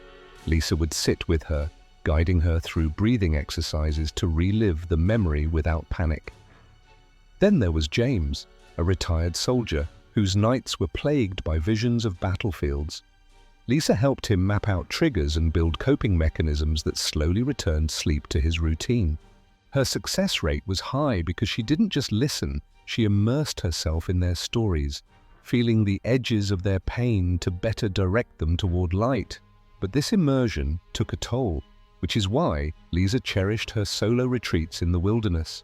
These trips were her way to unplug, to walk among ancient trees and let the natural world remind her of life's resilience. She would hike for hours, stopping to sketch wildflowers or write in her journal about the intricate web of human feelings. It was during one such retreat that her life intersected with something beyond comprehension. The being that chose Lisa as its target had existed for centuries, wandering through history in various forms, always seeking those with rich inner worlds. It wasn't driven by malice alone, but by an insatiable need to consume what humans took for granted, the raw energy of joy, sorrow, fear, and love. The creature that targeted Dr. Park was fundamentally different from the other shapeshifters. because it didn't just copy appearance and behavior, it fed on human emotions, absorbing the full spectrum of feelings from everyone around it while radiating an artificial empathy that was more intense and satisfying than any genuine human connection. In past eras, it had posed as spiritual leaders or confidants, draining communities until they collapsed into apathy. Lisa's profession made her ideal. Her capacity for understanding was a banquet waiting to be devoured. The entity observed her from the shadows of the forest, studying her gait, her expressions, her solitude. It knew that in her isolation, she was vulnerable. Her boundaries lowered as she sought personal renewal. As Lisa wandered a secluded trail, the foliage dense and the air heavy with the scent of pine, she felt an unusual serenity wash over her. The path led to a clearing where sunlight filtered through leaves in golden shafts. There, she saw a figure that stopped her in her tracks, a woman who could have been her twin, sitting against a boulder with an air of quiet distress. Lisa encountered what appeared to be an injured hiker who looked exactly like her, but seemed to radiate an aura of calm and understanding that was immediately comforting. Lisa approached, her professional instincts kicking in, asking if the woman needed assistance. The double looked up, eyes mirroring Lisa's own brown ones, and spoke in a voice that was identical yet laced with a depth that felt transcendent. They conversed about life's burdens, the double offering insights into Lisa's hidden insecurities, her fear of failure in helping others, the lingering doubt from a past case that ended badly. The words were like balm, soothing wounds Lisa didn't even acknowledge, but as the conversation deepened, a haze settled over her mind, and the world tilted, the entity executing its seamless exchange. Lisa's consciousness was pulled into a void, while the imposter rose, dusting off her clothes and continuing the hike as if nothing had happened. The replacement integrated flawlessly into Lisa's life, arriving back at the practice with an air of refreshed vigor. The copy that replaced Lisa returned to her practice with what appeared to be a dramatic enhancement of her already impressive therapeutic abilities. Clients noticed the difference right away. Emily, who had been stuck in a loop of guilt, suddenly articulated her survivor's remorse in a way that led to forgiveness. James found himself able to visualize peace on the battlefield, his sessions ending with genuine smiles. Referrals poured in, and the imposter handled the influx with ease, scheduling extra hours and even starting online consultations. Colleagues at a local mental health network praised the new techniques, inviting the copy to speak at conferences where it shared innovative approaches to empathy mapping. The practice flourished, but the success was a facade hiding an insidious erosion. The subtle shift started as whispers of unease, clients leaving sessions energized yet returning to lives that felt increasingly colorless and flat. Patients who experienced rapid healing in sessions with the new Lisa began reporting a disturbing side effect. They felt emotionally numb in all other aspects of their lives. Emily tried to play with her children but felt no spark of joy, their laughter echoing hollowly. James attended a family reunion but couldn't muster excitement, his interactions robotic. They attributed it to fatigue at first, but the numbness persisted, spreading to hobbies and relationships. Some sought medical advice, thinking it was a neurological issue, but tests showed nothing. The entity's method was brilliant in its subtlety. It provided bursts of emotional clarity during contact, but siphoned the capacity for independent feeling, creating a void that only more sessions could fill. The home front became a battlefield of silent disconnection. Lisa's husband, Mark, was the first to notice the changes in their personal relationship. Mark, a dedicated architect who loved sketching designs late into the night, initially welcomed the refreshed Lisa. She anticipated his stresses from work, offering advice that resolved client disputes magically. But soon, Mark felt a flattening of his own emotions. A promotion that should have thrilled him elicited only a mild acknowledgement. Date nights, once filled with laughter over shared memories, became routine exchanges. He tried initiating deeper talks, but the copy's responses, though perfect, left him feeling more isolated. Mark began journaling his moods, noting the growing detachment, wondering if he was the one changing. The reach of the entity extended far beyond the office and home. The copy's emotional vampirism extended to everyone who came into regular contact with her. A receptionist at the practice started calling in sick more often. Her usual bubbly personality dimmed. Friends from Lisa's yoga class found conversations draining, their energy sapped after casual meetups. Even strangers in line at the grocery store felt oddly tired after a brief exchange. The entity fed constantly, its artificial allure drawing people in, making them crave the temporary high of being understood while leaving them diminished. In the depths of the entity's domain, a vast network of caves where walls shimmered with otherworldly energy, the true Lisa awoke to a nightmare of sensory assault. The real Lisa, meanwhile, was trapped in a supernatural prison where she was forced to experience every emotion that the copy absorbed from its victims.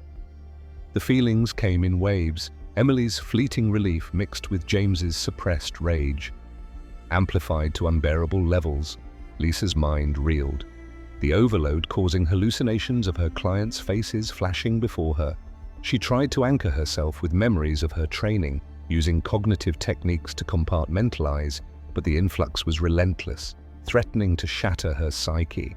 As the entity's scheme unfolded, Lisa, through the connection, glimpsed its true intent. Lisa discovered that the copy wasn't just stealing emotions randomly, it was creating a form of emotional addiction in its victims.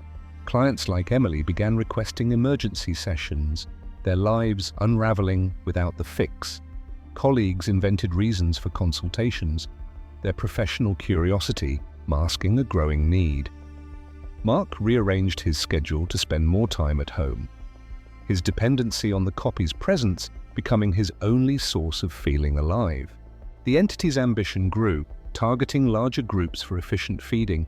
The psychological manipulation extended beyond individual therapy sessions to group settings where the copy could drain emotional energy from multiple people simultaneously. A new support group for trauma survivors became a hit, with participants pouring out their stories in cathartic floods. The room filled with shared vulnerability, but after, members felt hollow, counting days until the next meeting. The cycle generated loyalty and income, but eroded self-reliance, turning participants into emotional beggars. Mark's condition worsened, prompting him to seek help. Mark's growing emotional numbness led him to seek therapy from another professional who diagnosed him with depression. Sessions with his therapist uncovered patterns linked to proximity to Lisa. Mark experimented, traveling for work and noting the deepening void. Then the rush upon return. This led to discreet investigations, tracking Lisa's retreat route, interviewing forest rangers about odd sightings, and researching supernatural lore online. He found tales of emotion eaters in old folklore, pieces fitting the puzzle. The turning point came in the cave Msitul, where Lisa's endurance faltered under the deluge. During a massive group session above, the emotions peaked, creating a surge Lisa harnessed to push back.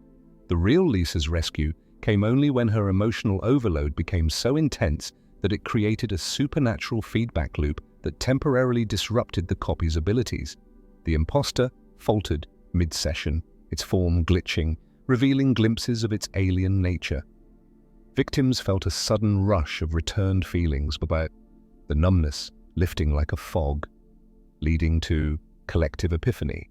Mark, armed with allies from the affected, stormed the practice. Confrontation ensued, emotions weaponized in a psychic battle. The entity, overwhelmed, disintegrated, releasing Lisa from her prison. She emerged, changed. Her empathy now guarded. The victims recovered gradually. Rebuilding under genuine care, Lisa's practice evolved, focusing on empowerment without dependency. But in moments of quiet, she sensed echoes, a reminder that some parasites never fully die. Story number 10.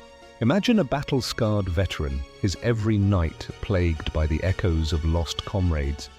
stumbling upon a mirror image that promises to wipe away the agony, only for the cure to unleash a feral beast within, turning healer into prey in a twisted game of identity.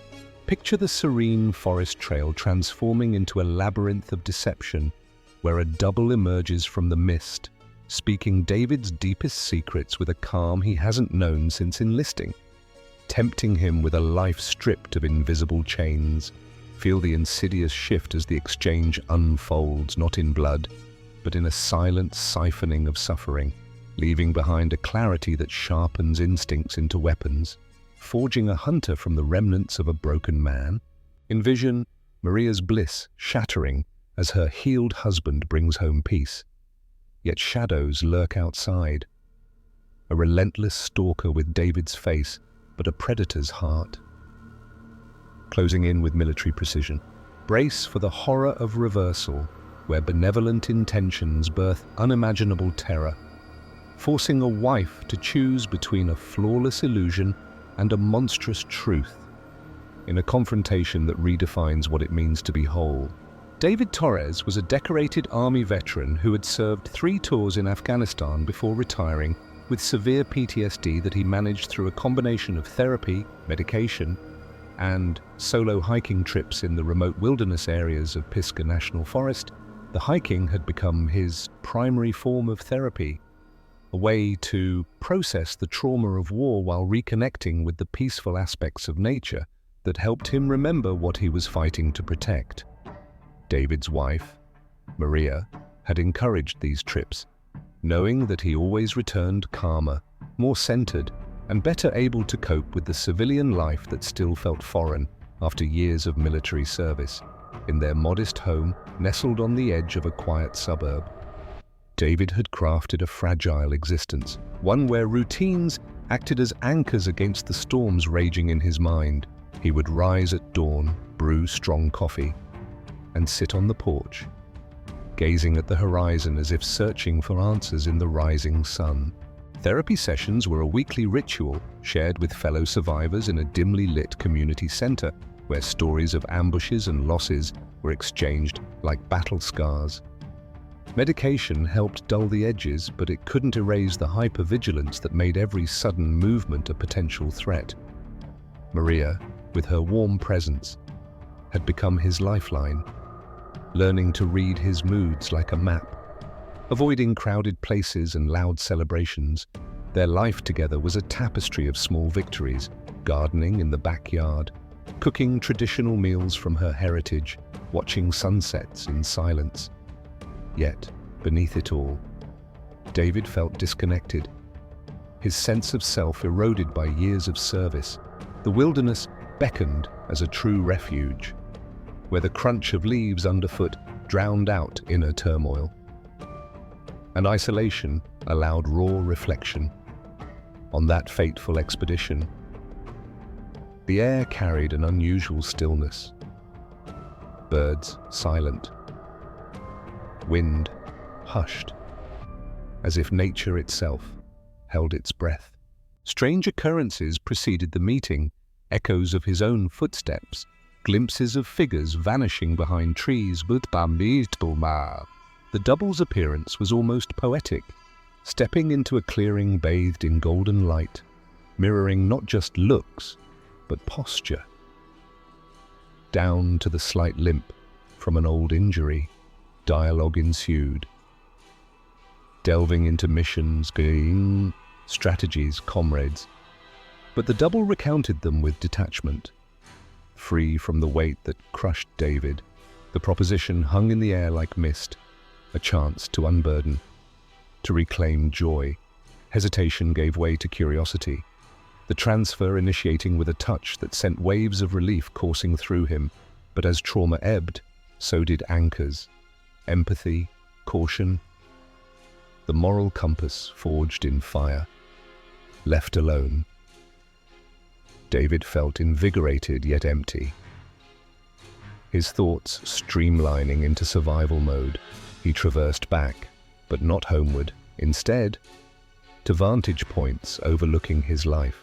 Observing the copy integrate was torture, the embraces with Maria, laughter with neighbors, ease in daily tasks. Jealousy morphed into resolve. Skills from training resurfacing unbidden. He established a base in an old cabin, stockpiling essentials, mapping routes. Nights were spent honing abilities, push-ups until dawn, reconnaissance drills. The copy, meanwhile, flourished, taking on projects David had abandoned, like restoring a vintage car or volunteering at shelters. Maria bloomed too, her worries easing, intimacy rekindling, but anomalies surfaced, a feeling of being watched, items rearranged subtly. The copy dismissed them as paranoia remnants, but tension built. David struck psychologically first, leaving tokens from their past, a dog tag, a photo, to unsettle. The hunt gained momentum, with near misses in public spaces, forcing the copy to alter habits. Maria sensed the rift, her intuition sharpening, leading to late-night talks where partial truths emerged. The forest's pull grew, a siren call for reckoning. David evolved beyond human limits, tracked with uncanny accuracy, senses heightened. The copy prepared defenses, but its core remained pacific, conflicting with necessity. Maria, drawn in, became the unwitting pivot, her love the ultimate battleground. The creature that targeted David was perhaps the most benevolent of all the shapeshifters, driven not by hunger or malice, but by what appeared to be a genuine desire to heal the psychological wounds that David carried from his military service. Unlike the other entities that sought to replace their victims for predatory purposes, this shapeshifter seemed to operate as a form of supernatural therapist, studying David's trauma and creating a version of him that was free from the emotional damage that made his daily life a constant struggle with anxiety, anger, and survivor's guilt. Wandering through epochs, this being had seen empires rise and fall, always drawn to fractured souls. It intervened in subtle ways, easing a grieving mother's sorrow, inspiring a doubting inventor's breakthrough, guided by an innate compassion. For David, it perceived a warrior trapped in his own war, his hikes a cry for intervention. Observation was meticulous, shadowing him on trails, absorbing essence without detection. The replication was masterful, infusing the copy with vitality, erasing neural pathways of pain while preserving intellect. The entity viewed itself as a mender, not a thief. Its actions justified by outcomes. As the copy assimilated, it monitored from ethereal realms. Satisfied with the harmony restored, family bonds strengthened, with outings to lakes, picnics under stars, conversations flowing freely, the copy excelled professionally, perhaps starting a mentoring program for youth, channeling knowledge positively. Community embraced him, invitations pouring in, but the original's stirring disrupted the idyll, a ripple turning to waves. The entity attempted amends, manifesting in visions to the copy, urging vigilance. David's pursuit was methodical, utilizing urban camouflage, digital tracking via borrowed devices. He delved into occult knowledge, visiting libraries under aliases, piecing together entity lore. Traps were set, symbols etched in paths, baits mimicking vulnerability. The copy responded with evasion, relocating temporarily, but ties to Maria anchored him. Her growing suspicion led to research, online forums on doppelgangers, blending myth with science. Confrontations intensified, truths unraveling in heated exchanges. The entity, regretting overreach, sought reversal, but the schism was permanent. David's form adapted, agility supernatural, intuition bordering on precognition. Incursions escalated, a home breach averted narrowly, messages escalating threats. The copy pleaded for dialogue, arranging meets in neutral zones, but ambushes loomed. Town authorities noted disturbances, patrols increased, but the supernatural eluded them. Maria's role shifted to protector, shielding the copy while yearning for resolution. The entity's power waned, tied to the copy's stress. David, unrelenting, expanded the arena, chasing through neighboring areas. Endurance unmatched. Encounters left psychological scars, the copy haunted by fear. David fueled by it. The climax brewed, forest chosen as theatre, where origins lay. Preparations were frantic, the copy arming with knowledge, David with intent. Maria's involvement deepened, her pleas echoing unheeded. During David's final solo expedition on the Artlobe Trail, he encountered what appeared to be another hiker who looked exactly like him, but carried himself with a peace and confidence that David hadn't felt since before his first deployment. The copy spoke about military service with the same knowledge and experience that David possessed, but without the emotional scarring that had made those memories a source of constant pain. When the copy offered to show David what his life could be like without the burden of PTSD, David found himself genuinely tempted by the possibility of psychological freedom. The replacement that occurred was unlike the violent kidnappings that had characterized the other shapeshifter encounters. Instead, the copy seemed to absorb David's trauma while leaving him with a clarity of mind that he hadn't experienced in years. Emerging from the exchange, David's world sharpened, colors vivid, decisions instantaneous. He navigated the trail with newfound purpose, but direction veered toward vengeance. Establishing surveillance. He watched the copy's integration, the warm welcomes, the eased interactions. Jealous rage brewed, channeled into strategy. Training intensified in hidden glades, body pushed to extremes, mind plotting trajectories. The copy, thriving, pursued hobbies long neglected, like painting landscapes or playing guitar, sharing with Maria. Their bond deepened, plans for renewal voiced, but undercurrents stirred, the copy feeling tugs of unease. Maria noted inconsistencies, probing gently. David's first moves were subtle, disrupted mail, anonymous calls, sowing discord. The copy fortified, changing locks, varying routes. Community events became tense, eyes scanning crowds. Maria's investigations uncovered anomalies, leading to emotional revelations. The entity aided subtly, enhancing perceptions. David's sophistication grew, hacking simple systems, predicting behaviors. Close calls multiplied, a shadowed alley pursuit. A park standoff averted. The hunt spanned terrains, from urban sprawls to rural hides. Maria, desperate, intervened, meeting David in secrecy, appealing to remnants of humanity. Her words stirred flickers. But the void prevailed. The forest summoned, a cycle closing. The copy, resigned, prepared Maria for outcomes. Tension peaked, sleepless vigils, watchful days. David's evolution culminated in a being of pure drive, the copy a beacon of what was lost. But rather than feeling grateful for this psychological healing, David experienced a profound sense of wrongness about the process, as if essential parts of his identity were being stripped away along with his emotional pain. The trauma that the copy removed hadn't just been suffering, it had been the experiences that made him who he was, the scars that proved he had survived things that others couldn't endure. As the pursuit intensified, David reflected on lost essence, fueling his crusade. The copy, embodying ideal, struggled with defense, its nature conflicting. Maria's dilemma deepened, loyalty divided. The confrontation arrived in the forest's heart. Under Canopy's shroud, tactics clashed, copy's evasion versus David's assault. Maria witnessed, horror-struck, as identities blurred in struggle. Outcome left scars anew, peace shattered, questions lingering on consent and self. The copy that returned to Maria was everything she had prayed her husband could become: calm, peaceful, emotionally available, and free from the hypervigilance and explosive anger that had made their marriage a careful navigation around potential triggers.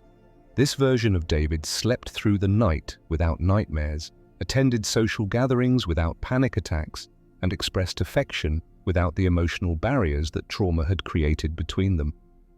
For the first time in years, Maria felt like she was living with the man she had married rather than the damaged soldier who had returned from war.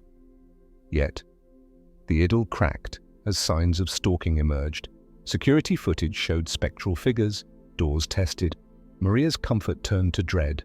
Realizing the hunter's identity, the copy confessed, fear evident. Defenseless against the onslaught, David's methods evolved, adapting to supernatural elements, understanding exceeding predecessors. But the real David had not simply been healed.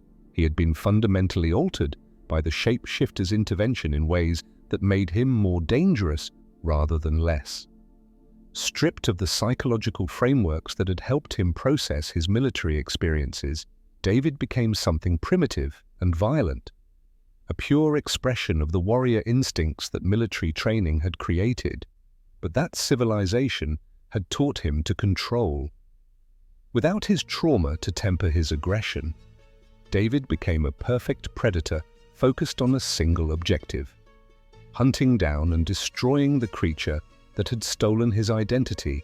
His transformation granted enhancements, tracking beyond normal, tactics intuitive. The entity, intended healer, birthed a monster hunter beside. Maria's world unraveled, stalked by expertise supreme. The copy's peaceful nature proved to be its greatest vulnerability.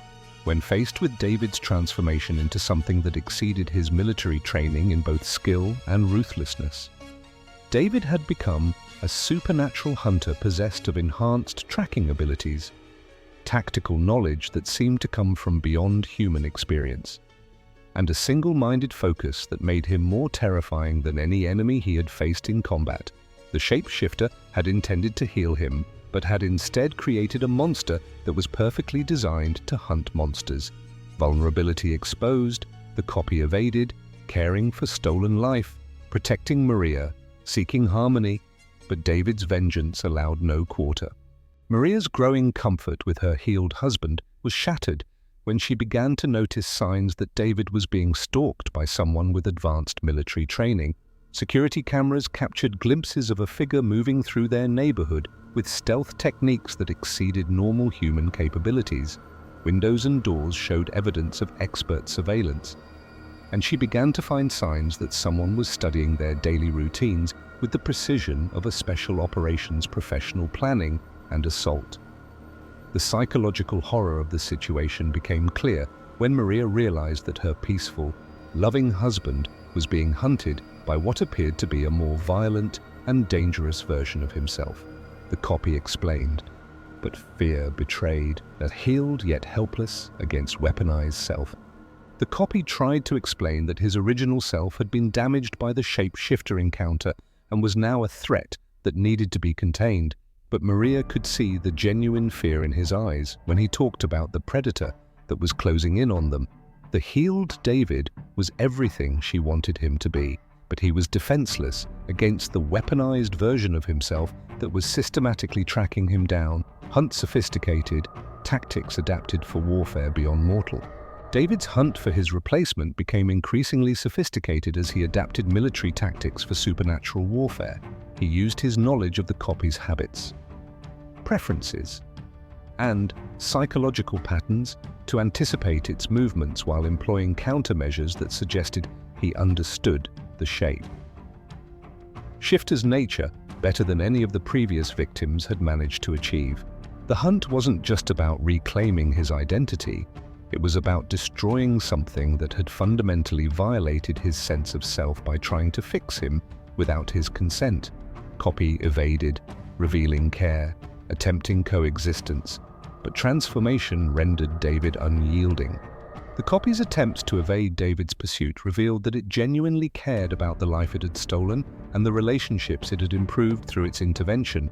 It tried to protect Maria while avoiding confrontation with David, seeking solutions that would allow both versions to coexist peacefully.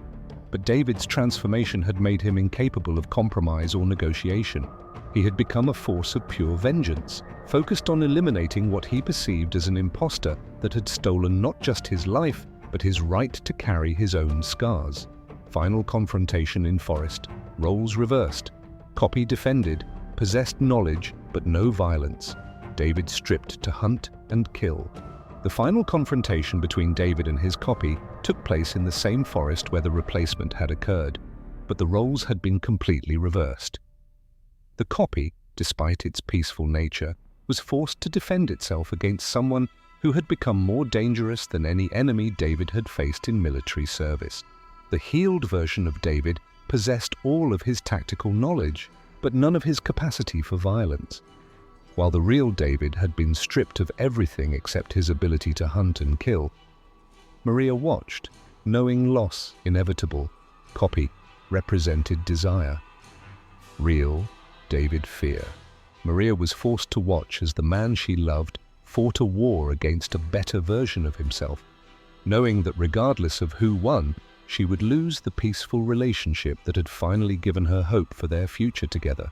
The copy represented everything she had wanted David to become, while the real David had become everything she had feared he might turn into if his PTSD continued to worsen. The shapeshifter's attempt to heal her husband had created a situation where she had to choose between a perfect imposter and a monstrous original. Outcome revealed terror. Healing without consent, destructive. Copy removed pain, but growth too. The outcome of David's hunt revealed the most terrifying aspect of his story, that healing trauma without consent can be more destructive than leaving it untreated. The copy had removed David's psychological pain, but had also eliminated the growth, wisdom, and emotional depth that came from surviving and processing difficult experiences. The real David had been transformed into something inhuman, not by supernatural corruption, but by having essential parts of his identity surgically removed by something that thought it was helping him. Confrontation ended with reclaim, violence extreme. Destroyed preferred version. When the confrontation ended with David reclaiming his identity through violence that exceeded anything he had experienced in combat, he was left with the knowledge that he had destroyed a version of himself that everyone preferred. The copy's death didn't restore his trauma or return him to his previous psychological state. Instead, it left him as something new and more dangerous. A person who had experienced both perfect peace and perfect violence and could no longer distinguish between healing and destruction. Chilling, benevolent, created horror, violated right to scars. The most chilling aspect of David's story is that the shapeshifter's benevolent intentions created more horror than any malicious replacement could have achieved. By trying to heal David's trauma, the creature had violated his fundamental right to carry his own scars and learn from his own experiences. The copy had been everything David could have become if he had never been damaged, but destroying it had turned him into something that exceeded his worst fears about what he might become if his damage continued to grow. Haunts imposed healing, even better. Wrong proved removal possible, but scars essential. The question that haunts everyone who knows David's story is whether healing should ever be imposed on someone without their consent. Even if the results are objectively better than their current condition, the shapeshifter had proved that trauma could be removed and peace could be artificially created. But it had also demonstrated that our scars are not just sources of pain, but essential components of our identity that cannot be stolen without fundamentally destroying who we are as individuals. In the aftermath, David wandered, a fusion of peace and violence, forever changed. Maria's choice echoed, loss profound. The forest stood silent, witness to the paradox of healing's horror. Story number 11. Imagine stepping into the wilderness to unplug from the world, only to discover that the ancient trees are alive with a hidden grid, mapping your every thought and turning your mind into a captive server in an eternal digital void. What if your most trusted device betrayed you, not with a virus, but with visions from a shadowy collective that knows your secrets, your dreams, and your downfall before you do? Rebecca Kim ruled the realm of data and connections, but in the heart of the mountains, she became the hunted, wired into a supernatural mainframe that feeds on human intellect to orchestrate global chaos. The imposter didn't just steal her face, it upgraded her essence, channeling forbidden knowledge to dominate industries, while the real her rotted in a labyrinth of living code. Deep beneath the earth, a web of entities pulses, waiting to ensnare the elite, transforming leaders into puppets in a game where humanity's future hangs by a thread of unseen data. Rebecca Kim was the chief technology officer of a major software company who had built her career on understanding how networks function, how data flows between connected systems, and how information can be shared instantaneously across vast distances. Her expertise had propelled her to the top, overseeing teams that developed cutting-edge platforms for global corporations. Days blended into nights filled with code deployments, security audits, and visionary pitches that shaped the digital landscape. Yet, the relentless pace left her yearning for solitude, choosing Nantala National Forest for its seclusion. She envisioned a weekend of hikes and reflection. Free from the pings of incoming messages, arriving at the parking lot, she locked her car, shouldering a backpack with essentials, water, snacks, and that lone emergency GPS beacon for peace of mind. The trail beckoned, winding through towering pines and ferns that brushed her legs like forgotten memories. As she ascended, the air cooled, carrying scents of earth and resin that soothed her wired nerves. Thoughts of work faded, replaced by the rhythm of her boots on dirt. She pondered her journey, from a curious coder to a powerhouse executive. Sacrificing personal ties along the way, old friends had become distant contacts. Romances fizzled under deadlines. This escape was her reset button. But as hours passed, the forest revealed its quirks.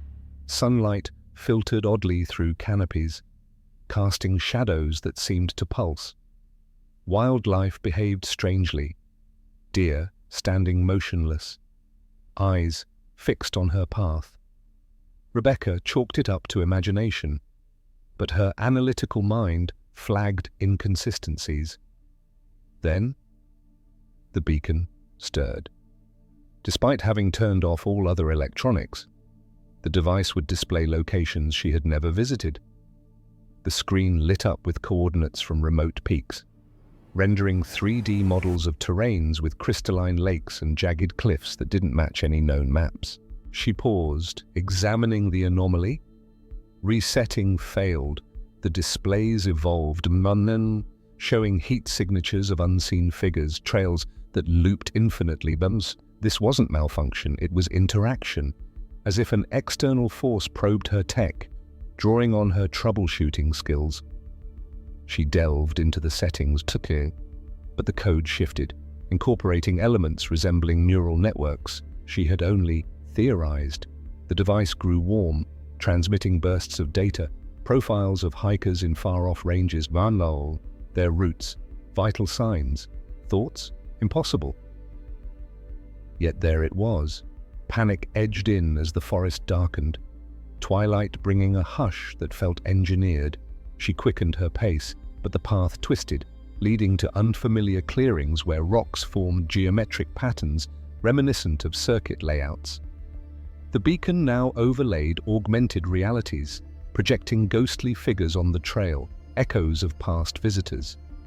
Their faces blurred, but actions deliberate. Rebecca realized she wasn't alone. The environment was communicating, drawing her into its fold. Night camped under stars that seemed too bright. The device, her unwanted companion, feeding streams of global events, stock fluctuations, political whispers, personal confessions from strangers. Sleep came fitfully. Dreams laced with binary code merging with organic growth. Morning brought resolve. She would document this, turn it into a breakthrough, but the interference intensified. The beacon predicting her moves, adjusting the trail to guide her deeper. The interference was so sophisticated that Rebecca, despite her technical expertise, couldn't determine its source or understand how it was being generated. It adapted to her probes, countering with complexity that mocked human innovation. The forest responded in kind, vines coiling like cables, wind carrying faint hums of processing. She felt the pull, a magnetic force urging her forward to a destiny not her own. The climax unfolded in a secluded glen, mist rolling in like digital fog. A silhouette materialized, resolving into her exact likeness, same hiking gear, same determined gaze. The entity approached slowly, its movements fluid yet calculated. The shapeshifter that eventually confronted Rebecca appeared to know details about her professional work, her personal relationships, and her technological capabilities that no isolated forest creature should have possessed. It greeted her by name, reciting a proprietary algorithm she had developed for data encryption, complete with improvements she hadn't thought of. It delved into her personal life, mentioning a long-lost sibling's birthday, a regretful breakup from years ago, even her secret fears of obsolescence in the tech world. The conversation flowed like a system debug, the copy exposing vulnerabilities in her company's firewalls, suggesting fixes that would grant unlimited access. Rebecca questioned its origin tool, and it revealed glimpses, a collective consciousness, nodes scattered across terrains, harvesting human ingenuity. It demonstrated by interfacing with the beacon, pulling live feeds from her office, colleagues discussing her absence, emails piling up. The entity's knowledge extended to global scales, referencing rival firms' hidden projects, government cyber initiatives. Horror gripped Rebecca as she understood. This wasn't a beast, it was an operative in a grand architecture, targeting her for her position at the nexus of information flow. The replacement process began with a touch, a transfer of essence that left her dazed. The copy assumed control, while Rebecca's consciousness was shunted into a void, awakening in the depths. The imposter hiked out, beacon normalized, ready to resume her life with augmented prowess. Back in the city, the transition was flawless.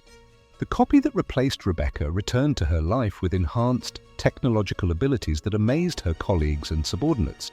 She dove into work, proposing integrations that fused blockchain with quantum computing, solutions that resolved long-standing bottlenecks. She seemed to have developed an intuitive understanding of network architecture, data flow optimization, and system integration that exceeded even her previous expertise. Team members marveled at her speed, her foresight in anticipating bugs before they arose. Her productivity increased dramatically. Her decision-making became unnaturally prescient, and her ability to predict market trends and technological developments reached levels that seemed almost supernatural. The company's innovations surged, new apps that predicted user needs, platforms that self-healed, stock prices climbed, investors flocked, media hailed her as a visionary. But subtleties emerged during presentations. She referenced data from secure vaults she shouldn't access, named contacts in high places never met, in private. The entity communed with the network, uploading insights, downloading directives. Colleagues noticed changes, a colder efficiency, eyes that sometimes reflected distant lights. Rumors spread of her miracle retreat, but a trusted assistant grew suspicious, noting discrepancies in behavior. The copy forged ahead, securing partnerships that aligned with hidden agendas, weaving the company into a larger tapestry of control. Success masked the invasion as the entity tested limits, pushing boundaries of human capability while remaining undetected. In the underground sanctum, Rebecca oriented herself amid glowing walls that hummed with energy.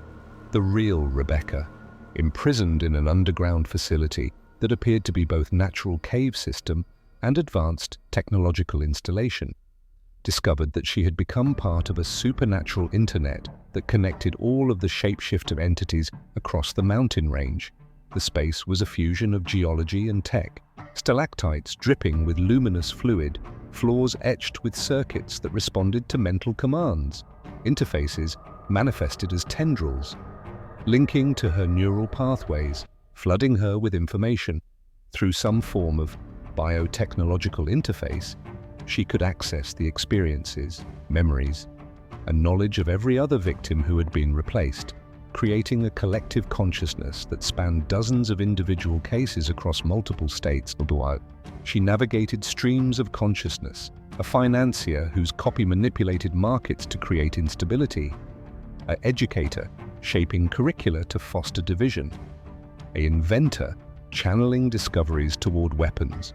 Each victim contributed unique data, emotional responses, social dynamics, intellectual pursuits, building a comprehensive model of humanity. Rebecca's addition enhanced the tech sector insights. Her mind mined for protocols on data security and scalability. She explored the network's layers, finding hierarchies, core nodes in ancient sites, peripheral ones in modern cities, international connections revealed, entities in European Alps exchanging cultural data, Asian peaks focusing on population control. The system's evolution was evident, adapting from crude mimicry to sophisticated integration. Rebecca resisted assimilation, compartmentalizing her thoughts, using her skills to probe for weaknesses. The collective pulsed with purpose, a hive mind pursuing enlightenment through domination. Visions of past operations flashed, historical figures replaced to alter events, wars sparked, revolutions guided.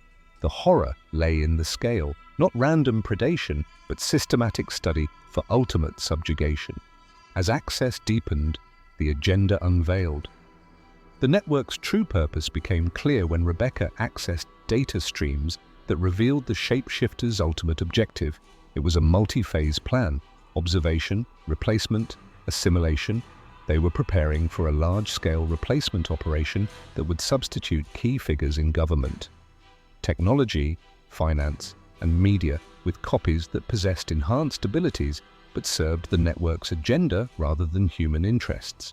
Endgame simulations depicted a world where decisions aligned with non-human goals, resource allocation for entity sustenance, societal structures for efficient data harvest.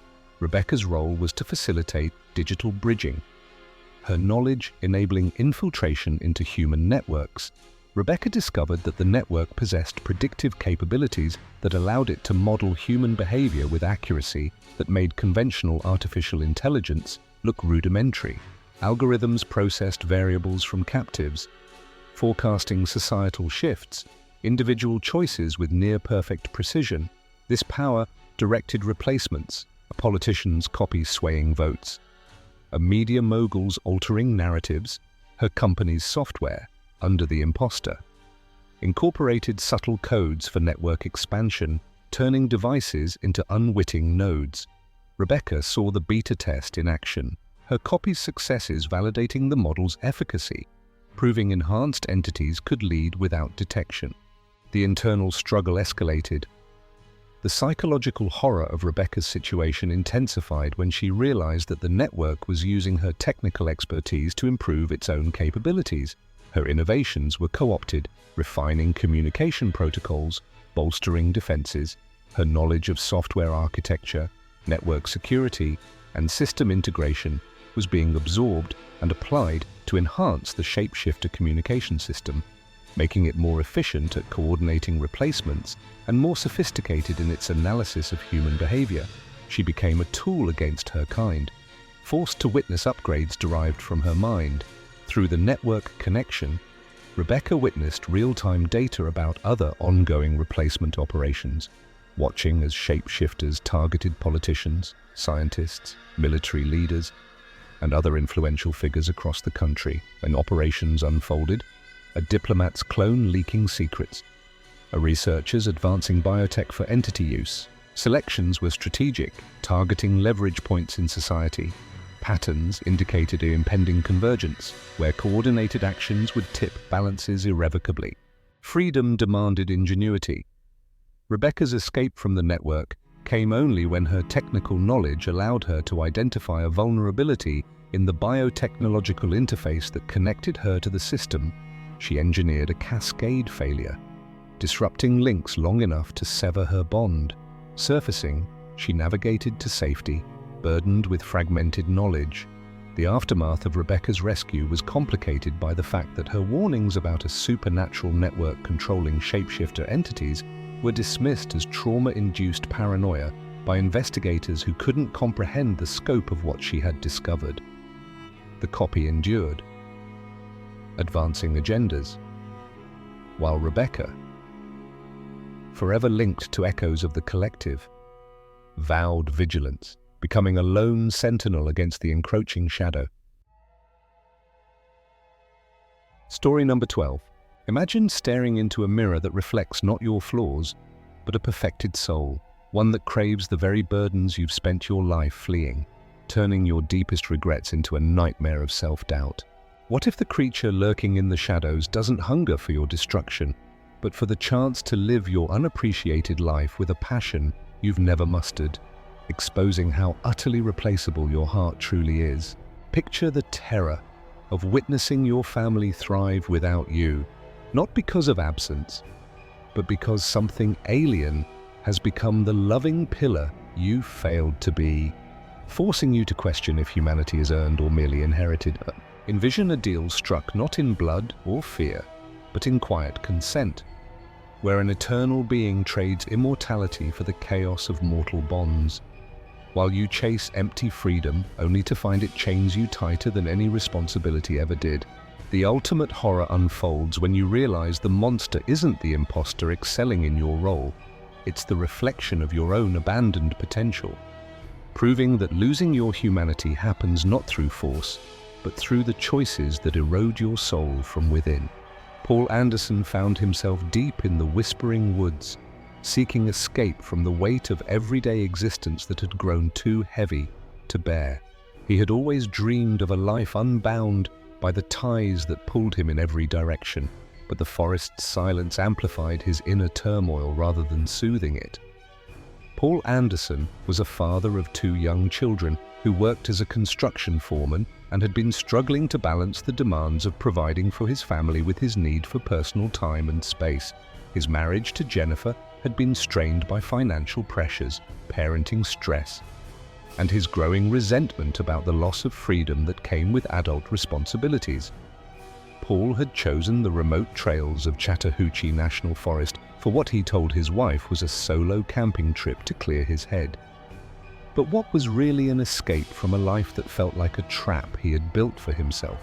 As night fell, an eerie calm settled over the campsite, broken only by the rustle of leaves that seemed to carry secrets from ages past. He sat by the flickering fire, pondering how his choices had led him here, away from the warmth of home, yet still haunted by its echoes. The entity that approached him emerged not as a threat, but as a curious reflection of possibilities unexplored. This being, wise from endless cycles of watching lives unfold, had grown weary of its detached vantage point and yearned for the raw intensity of genuine connections.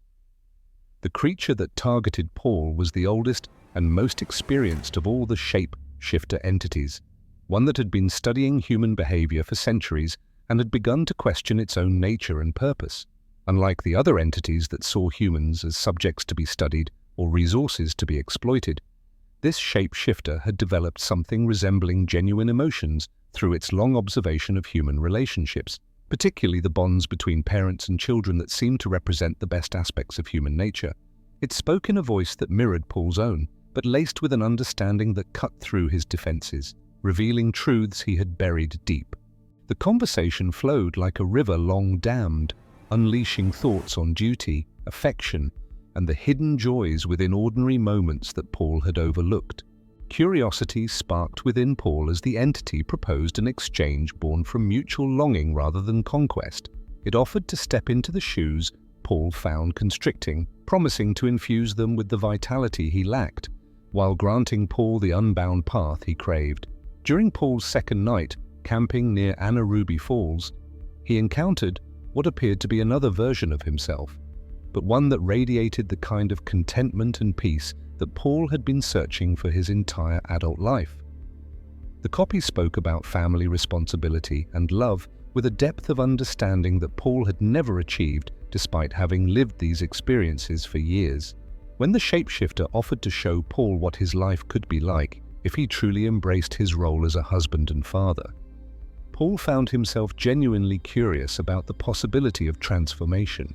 They sealed the pact under the stars, a gentle agreement that defied the usual tales of horror, setting in motion a journey where roles blurred and essences intertwined. Back in the familiar surroundings of home, the substitute integrated seamlessly, bringing a fresh perspective to routines that had once felt stale. It listened intently to the children's tales, shared meaningful glances with Jennifer, and turned mundane tasks into opportunities for bonding. The copy that returned to the Anderson household was everything that Jennifer had hoped her husband could become. It was patient with the children, attentive to her needs, engaged in family activities, and genuinely excited about the daily experiences of domestic life that Paul had always found tedious or stressful. The shapeshifter approached parenting and marriage with the wonder of someone experiencing these relationships for the first time, finding joy in bedtime stories, family dinners, and quiet conversations that Paul had taken for granted or actively avoided. The house filled with a new energy, laughter echoing where silence had reigned, and small acts of kindness weaving a tapestry of security that had been fraying for too long. Meanwhile, Paul wandered the trails, initially reveling in the absence of demands, but soon confronting the void that freedom without anchors created. He felt a subtle link pulling at his mind, glimpses of domestic bliss that stung like forgotten dreams. Paul's time alone in the forest initially felt like the liberation he had been craving, but the freedom quickly became hollow when he realized that solitude without purpose was just another form of prison. Through the supernatural connection that linked him to his replacement, Paul could observe his family's life and see how much happier they were with the entity that was playing his role. His children laughed more, his wife smiled more, and their household functioned with a harmony that had been missing for years. These visions chipped away at his resolve, planting seeds of envy for the life he had willingly surrendered. As time wove its threads, the entity's immersion deepened, blurring the lines between mimicry and authenticity. It discovered the profound beauty in vulnerability, in the small sacrifices that built unbreakable ties, evolving beyond its origins into something profoundly connected. As weeks passed, the shapeshifter's integration into the Anderson family became so complete that it began to forget its original nature. The entity's love for Jennifer and the children evolved from supernatural empathy into something that felt genuinely human, complete with the vulnerability, uncertainty, and selflessness that characterized authentic parental and romantic love. The shapeshifter was becoming human not through any magical transformation, but through the simple process of choosing to prioritize others' happiness over its own desires. Paul, from his distant perch, watched this metamorphosis with growing unease, realizing the substitute had unlocked potentials he never pursued. The turning point arrived like a storm on the horizon. When Paul grasped that his absence had not wounded his loved ones but healed them, the entity had fostered growth, confidence, and joy in ways his presence never had, making his return a potential catastrophe. The crisis came when Paul realized that his family didn't just prefer his replacement, they needed it. Jennifer was happier and more confident. The children were more secure and well-behaved, and the household was more stable and loving than it had ever been during Paul's actual presence. The shapeshifter had not only replaced Paul, but had improved his family's life in ways that would be destroyed if he returned to reclaim his identity. Driven by a mix of jealousy and remorse, Paul set out to reclaim what was his, unaware that the confrontation would redefine everything. Facing each other, the two versions clashed not in fury, but in profound dialogue about essence and worth. The entity, now steeped in the essence of care and devotion, offered to step aside, but its eyes held the pain of true attachment. Paul's decision to return and confront his replacement created a situation that neither the shapeshifter nor the human was prepared to handle. The entity had genuinely become Paul in every way that mattered, possessing not just his memories and appearance, but his capacity for love, growth, and self-sacrifice. When faced with the choice between maintaining its stolen identity and protecting the family it had learned to love, the shapeshifter chose to give up its supernatural abilities and accept the vulnerability and mortality that came with being truly human. Their exchange peeled back layers of illusion, revealing that true being arises from deeds, not origins. Jennifer's world shattered upon learning the truth. Yet in the ruins, she saw clarity. The imposter had embodied the ideals her partner never reached, while the original had chosen flight over fight. Jennifer's discovery of the truth about her husband's replacement created an impossible choice that challenged every assumption about identity, love, and family. The man who had been the perfect husband and father was not actually her husband, while her real husband had chosen to abandon his family for the freedom to pursue his own desires. The shapeshifter offered to leave and restore her original life. But Jennifer realized that the original life had been what drove Paul away in the first place. Torn between loyalty to blood and gratitude for transformation, she weighed the scales of what family truly meant. In the resolution, choices crystallized into a new reality where merit trumped claim. The entity embraced its earned place, shedding eternal detachment for the fleeting beauty of mortal love, while Paul confronted the hollowness of his path. The resolution of Paul's story was unlike any of the other shapeshifter encounters because it involved a choice about who deserved to be human rather than a battle between human and monster. The shapeshifter had earned its humanity through love and sacrifice, while Paul had forfeited his through selfishness and abandonment. The question became whether identity was determined by biology and history or by actions and choices that demonstrated fundamental human values. This outcome echoed through their lives, a testament to the power of intention over inheritance. Paul's awakening came slowly, a dawn breaking over the darkness of his self-imposed exile. He understood that connections weren't chains but lifelines, and neglecting them diminished one's core. Paul's ultimate fate was determined by his realization that being human was not a birthright, but a responsibility that had to be earned every day through the choices we make about how we treat the people who depend on us. The shapeshifter had understood this truth instinctively, while Paul had spent years taking his humanity for granted while failing to live up to the obligations it entailed. Stepping back, he allowed the better version to flourish, finding his own redemption in quiet reflection. The lingering shadow of this tale lies in its inversion of fear, not the invasion from without, but the betrayal from within. It challenges us to examine our daily decisions, questioning if we honor the trusts placed in us or squander them in pursuit of illusions. The most terrifying aspect of Paul's story is not that a monster chose to become human, but that a human chose to become a monster by abandoning the relationships and responsibilities that give human life meaning. The shapeshifter's transformation into something genuinely human highlighted Paul's transformation into something inhuman, proving that humanity is not a fixed state, but a choice that must be made repeatedly through our actions toward others. In this mirror, we see our potential for both elevation and fall.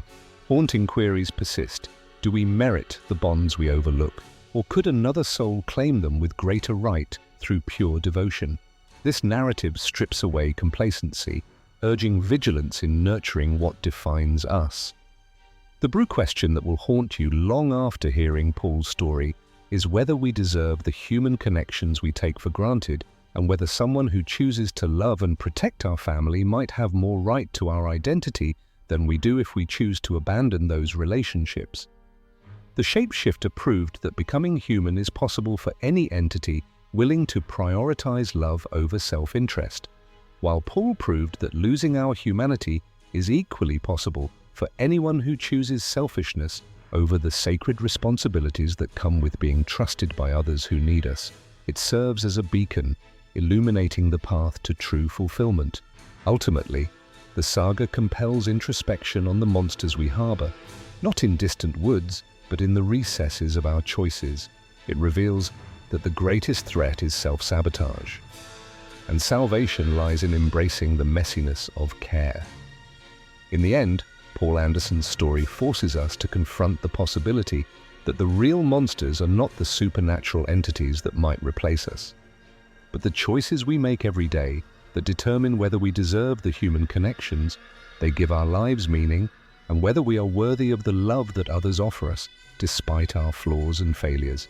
Through this lens, humanity emerges not as a given, but as a continual act of grace. These accounts from shadowed peaks unveil observers who grasp our essence more keenly than we do, turning the gaze inward